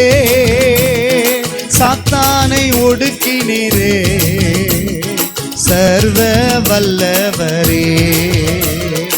சாத்தானை ஒடுக்கினீரே சர்வ வல்லவரே. கூடுமே எல்லாம் கூடுமே உம்மால எல்லாம் கூடு. கூடாதது ஒன்றுமில்ல உம்மால் கூடாதது ஒன்றுமில்ல. சொல்லுங்க சொல்லுங்க. கூடுமே உம்மால காய்த்தரங்க. கூடாதது உம்மால் கூடாதது ஒன்றுமில்ல. அல்லேலூயா. பார்க்கலாம் வசனத்தை கவனிக்க பார்க்கலாம். என்னன்னா முடிச்சிட்டேன் நான். ஒரு கோயம்புத்தூரில் ஒரு குடும்பத்தில் இப்படி ஒரு சம்பவம் நடந்ததான். தகப்பனை இழந்த ஒரு வாலிப பிள்ளை, அவங்களுடைய அம்மா 2 பேர் மட்டும் ரட்சிக்கப்பட்டாங்க. இயேசுவை ஏற்றுக்கொண்டாங்க. இயேசுவை ஏற்றுக்கொண்டு கர்த்தருடைய வார்த்தையை பிடித்து கொண்டு அவங்க தொடர்ந்து ஜெபிக்க ஆரம்பித்தாங்க. ஜெபிக்க ஆரம்பிக்கும் போது நல்லா கவனிக்க பார்க்கலாம். பைபிள் வாசித்து தினமும் காலையில் 2 பேரும் அம்மாவும் மகளும் ஜெபம் பண்ணுவாங்களாம். சாயந்தரத்தில் அம்மாவும் மகளும் ஜெபம் பண்ணுவாங்க. அப்படி ஜெபம் பண்ணும்போது நல்லா கவனிங்க பார்க்கலாம். அந்த பெண் அந்த சாட்சியில் சொல்லியிருக்கிற அந்த சாட்சியில் சொன்ன சாட்சி, வாலிபத்தில் அந்த பெண்ணு கொஞ்சம் அழகாக இருப்பாள். அதனால் நிறைய பேர் அந்த பொண்ணை வந்து அப்ரோச் பண்ணுவாங்களாம். நான் உன்னை விரும்புகிறேன், நான் உன்னை லவ் பண்ணுறேன் அப்படின்னு பசங்க வந்து சொல்லுவாங்களாம். பொட்ட பிள்ளைங்களும் சொல்லுவாங்களா, உன்னையே அவன் பார்த்துட்டு இருக்காண்டி, அவன் சூப்பராக இருக்காண்டி, எங்களெல்லாம் சட்டை பண்ண மாட்டேங்க, நான் உன்னை தாண்டி பார்க்குறான், நீ அவனை பாடுறி, ஓகே சொல்கிறி, நீ போய் பேசுறி, நீயும் ப்ரொஃபஸ் பண்ணுறி இப்படின்னு நிறைய சொல்லுவாங்களாம். இந்த மாதிரி சொல்லும் போதெல்லாம் அந்த பிள்ளை அதெல்லாம் சரியாக பெருசாகவே எடுத்துக்காம அந்த பிள்ளை தினமும் வந்து உங்கள் அம்மா கிட்ட என்ன நடந்துச்சுங்கிறத சொல்லிட்டு 2 பேரும் சேர்ந்து ஜெபம் பண்ணுவாங்க. ஆண்டவரே, எங்கள் சாட்சியை நாங்கள் காத்துக்கொள்ளணும், எங்கள் சாட்சியை நாங்கள் காத்துக்கொள்ளணும், எங்கள் சாட்சியை நாங்கள் காத்துக்கொள்ளணும், இப்படியே ஜெபம் பண்ணுவாங்களாம்.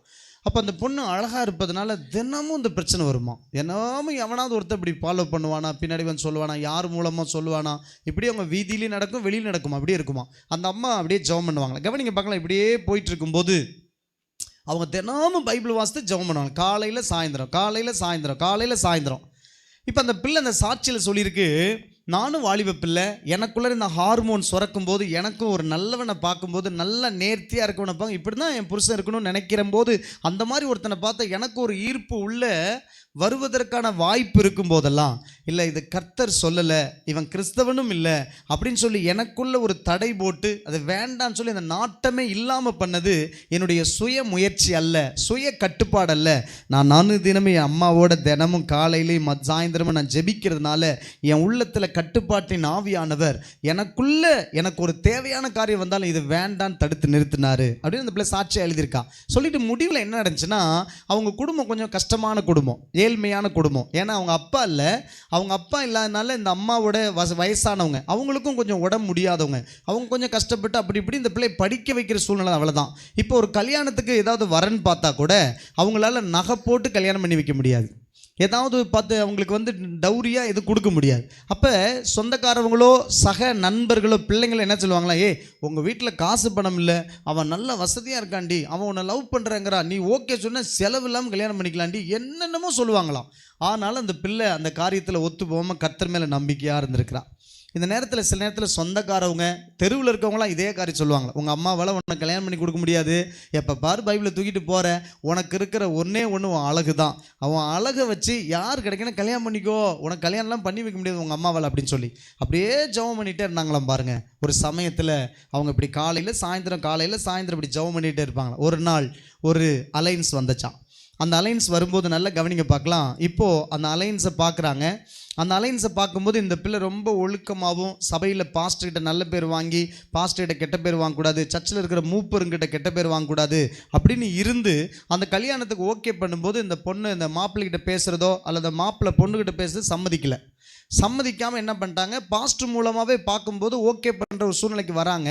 ஆனால் இவங்களுக்கு ஒரு பெரிய பயம் என்ன அப்படின்னா, அந்த மாப்பிள்ளை கேட்பார்ல, எத்தனை பவுன் போடுறீங்க, எவ்வளோ டவுரி போடுறீங்க, என்ன பண்ணுவீங்க அப்படின்னு சொல்லி நினைக்கிறாங்க. நினைக்கும்போது இவங்க பேச்சுவார்த்தை போகுது. இவங்க வந்து ஓகே சொல்கிறதுக்கு மனதில் ஓகே, குடும்பத்துக்கு ஓகே, பாஸ்டர் மூலமாக வந்தனால. ஆனால் திருமணத்தை எப்படி நடத்த போகிறோம், திருமண செலவு, அந்த செலவில் ஒன்று நகை, டவுரி, இதை என்ன பண்ண போகிறோம், இது என்ன பண்ண உள்ளுக்குள்ளே ஒரே நடுக்கம். அப்போ இருக்கும்போது இப்படியே ஜெபம் பண்ணிகிட்டு இருக்கிறாங்க. காலையில் சாயந்தரம் இப்படி ஜெபம் பண்ணிகிட்டே இருக்கிறாங்க. ஒரு சமயத்தில் கல்யாணத்துக்கு பக்கத்தில் வரும்போது அவங்க அம்மாவுக்கு பயங்கர படுக்கையில் உடம்பு சரியில்லாமல் போச்சு. இப்போ ஒரே நம்பிக்கை அம்மா தான், அம்மாவும் படுக்கை ஆகிட்டாங்க. இப்போ அந்த கல்யாணம் எப்படி நடக்கும் நீங்கள் யோசித்து பாருங்க பார்க்கலாம். அந்த பிள்ளை சொல்லுது, அந்த பிள்ளை சாட்சியில் அந்த பிள்ளை தனியாக காலில் ஏந்திரிச்சு முழங்கால் போட்டு எப்பயும் போல் வேதத்தை வாசித்து ஜெபிக்குமா, நைட்டு வேதத்தை வாசித்து ஜெபிக்குமா. அந்த அம்மா படுக்கையில் இருக்கும்போது கூட இந்த ஜெபத்தை அந்த பிள்ளை விடலை, தினமும் ஜெபம் பண்ணிச்சான். அப்படி இருக்கும்போது இவங்க சபையில் ஒரு ஜெபக்குழு இருந்துச்சு. அந்த ஜெபக்குழுவில் இவங்க எல்லாம் சேர்ந்து ஜெபம் பண்ணாங்களாம். ஜெபம் பண்ணி இந்த பிள்ளையுடைய திருமணம் நல்லா நடக்கணுமே, ஏழை பிள்ளை, கர்த்தருக்கு நம்மெல்லாம் சொன்னேன், இப்போ நாங்களாம் நீங்கள்லாம் தலைவர்கள் கொஞ்சம் பேர் இருக்கீங்க, உங்களுடைய ஆலோசனை சொன்ன மாதிரி அந்த பிள்ளை சிலருடைய ஆலோசனை கேட்டு நம்ம சொன்னது கேட்டு இந்த பிள்ளை இப்படி இருந்துருச்சே, தன்னை லவ் பண்ணல, தனக்கு எத்தனையோ வாய்ப்புகள் வந்தும் எத்தனை சூழ்நிலை வந்தும் அந்த பிள்ளை ஒத்துக்கலையே, இப்படி இருந்து இந்த பிள்ளை ஒழுக்கமாக இருந்த பிள்ளைக்கு எப்படி நடக்கும், ஆண்டவரே நீங்கள் எங்களுக்கு சரிங்களா, இந்த பிள்ளைக்கு ஏதாவது செஞ்சுருங்கப்பா, ஏதாவது செஞ்சுருங்கப்பா, நல்லா ஜெபிக்க ஆரம்பிச்சாங்களாம். கடைசியில் ஒரு நாள் என்ன பண்ணியிருக்காங்க, இந்த சபைக்கு அந்த ஜெபக்குழுவில் இருக்கிறவங்க இந்த காரியத்தை பற்றி பேசிகிட்டு இருக்கும்போது ஒரு நாள் ஒரு புதுசாக அந்த ஜெபக்குழுக்கு ஒருத்தர் வந்தாராம். அப்படி வரும்போது நல்லா கவனிக்க பார்க்கலாம். நம்முடைய தண்டாதிபதி எபினேஷன் ஒருத்தர் வந்திருக்கிறார். உள்ளே வந்துட்டு என்ன பண்ணுங்க, ஜபத்தில் எல்லாம் ஒன்று என்ன ஏதோ ஒரு காரியத்தை பேசிக்கிட்டே இருக்கீங்க, என்ன சொல்லுங்க அப்படின்னு அவங்ககிட்ட மனசு விட்டு இந்த விஷயத்த சொன்னாங்களாம். நல்லா கவனிக்க பார்க்கலாம். அந்த விஷயத்தை சொல்லும்போது அந்த அந்த சகோதரர் பெரிய கோடீஸ்வரன், அவர் பயங்கர கோடீஸ்வரன். அதனால் அவர் என்ன பண்ணாராம், நான் என் மனசில் அந்த பிள்ளைக்கு நீங்கள் சொல்லும்போது நான் ஒரு 10 பவுன் நான் தங்கத்தை எடுத்து தரேன், அந்த பிள்ளைக்கு போட்டு கல்யாணம் பண்ணி வைங்க அப்படின்னு சொன்னாராம். அப்படி சொன்ன உடனே அந்த ஜபக்குள்ளே இருக்கவங்க நம்பவே முடியல. அதை சொல்கிறதுக்கு இந்த பிள்ளைகிட்ட ஓடிட்டு வராங்க. ஓடிட்டு வந்து இந்த பிள்ளைக்கு சொல்கிறதுக்கு வராங்க. வந்து பார்த்தா அந்த சமயத்தில் பாஸ்டரும் அந்த மாப்பிள்ளையும் வீட்டுக்குள்ளே வந்திருக்கிறாங்க. அந்த வீட்டுக்கு வந்திருக்காங்க. கல்யாணத்துக்கு நீ இந்த முடியுது, நீ முத நாள் நிச்சயம், அடுத்த நாள் கல்யாணம் வச்சுக்கோங்களேன். அதுக்கு ஒரு வாரத்துக்கு முன்னாடி இந்த அம்மா உடம்பு சரியில்லாமல் இருக்கு, இப்படி சூழ்நிலை. இந்த விஷயத்தை சொல்கிறதுக்கு வீட்டுக்கு வராங்க. வீட்டுக்கு வந்தால் பாஸ்டரும் அந்த கல்யாணம் பண்ணிக்க வர மாப்பிள்ளையும் வந்திருக்காங்க. இவங்களுக்கு ஒரு பக்குன்னு இருக்கு. என்னாச்சோ, ஏதாவது கேட்டுட்டு கல்யாணம் நின்று போச்சா, ஏதாவது நின்று சொல்ல போகிறேன், என்ன பண்ண போகிறேன் அப்படின்னா, அந்த மாப்பிள்ளை இந்த ஜபக்குள்ள சொன்னாங்க இல்லையா, அந்த 10 பவுன் நகை, அந்த செய்தி எடுத்துகிட்டு அந்த வீட்டுக்குள்ளே போகிறாங்க. அதை சொல்கிறதுக்கு முன்னாடி அவங்க கொஞ்சம் பேசிகிட்டே இருந்திருக்காங்க. கரெக்டாக அந்த தருணம் மாப்பிள்ளை ஏஞ்சி பாஸ்டர்கிட்ட சொன்னாராம். என்ன தெரியுமா சொன்னாராம், பாஸ்டர் உட்கார வச்சுட்டேன். பாஸ்டர் சொன்னார், அம்மா இந்த மாப்பிள்ளை ஏதோ உனக்கு சொல்லணுமாம்மா அப்படின்னு. அம்மா உங்ககிட்ட தான்மா சொல்லணுமா அப்படின்னு சொன்னால், படுத்த படுக்கல என்னங்க அப்படின்னு கேட்கும்போது உங்களுக்கு பயம், கல்யாணம் நின்று போயிருமா, என்ன சொல்லணும். அவங்க சொன்னாங்களாம், எனக்கு அப்பாவும் இல்லை அம்மாவும் இல்லை, எங்கள் அம்மா தான் உங்களை போல் எனக்கு இருந்தாங்க.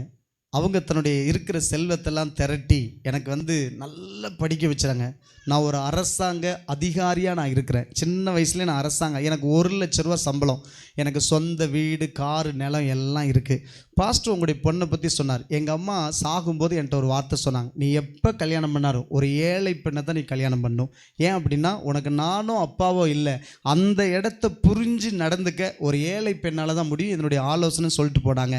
அதனால் பாஸ்டர் சொன்னாங்க, உங்கள் பொண்ணு ஒத்த பவுனு கூட போடக்கூடாது, எதுவுமே வேண்டாம், நான் எல்லாத்தையும் நான் போட்டு நான் கல்யாணம் பண்ணிக்கிறேன், எனக்கு 1 லட்ச ரூபா மாத சம்பளம், எனக்கு வீடு, காரு, சொத்து, சுகம் எல்லாம் இருக்குது, ஒரு கவலையும் படாதீங்க, இதை நாங்கள் சொல்லிவிட்டு நீங்கள் கலங்கக்கூடாதுன்னு சொல்லிட்டு போக தான் நாங்கள் வந்தோம். அப்படி நீங்கள் எதையாவது சொல்லி மனசை மாற்றி வருத்தப்படக்கூடாதுன்னு சொல்லிட்டு நாங்கள் சொல்லிட்டு போகிறதுக்கு தான் வந்தோம். நீங்கள் தைரியமாக கல்யாணத்துக்கு மூவ் பண்ணுங்கள், எல்லா செலவும் நான் பார்த்துக்கிறேன் அப்படின்னு.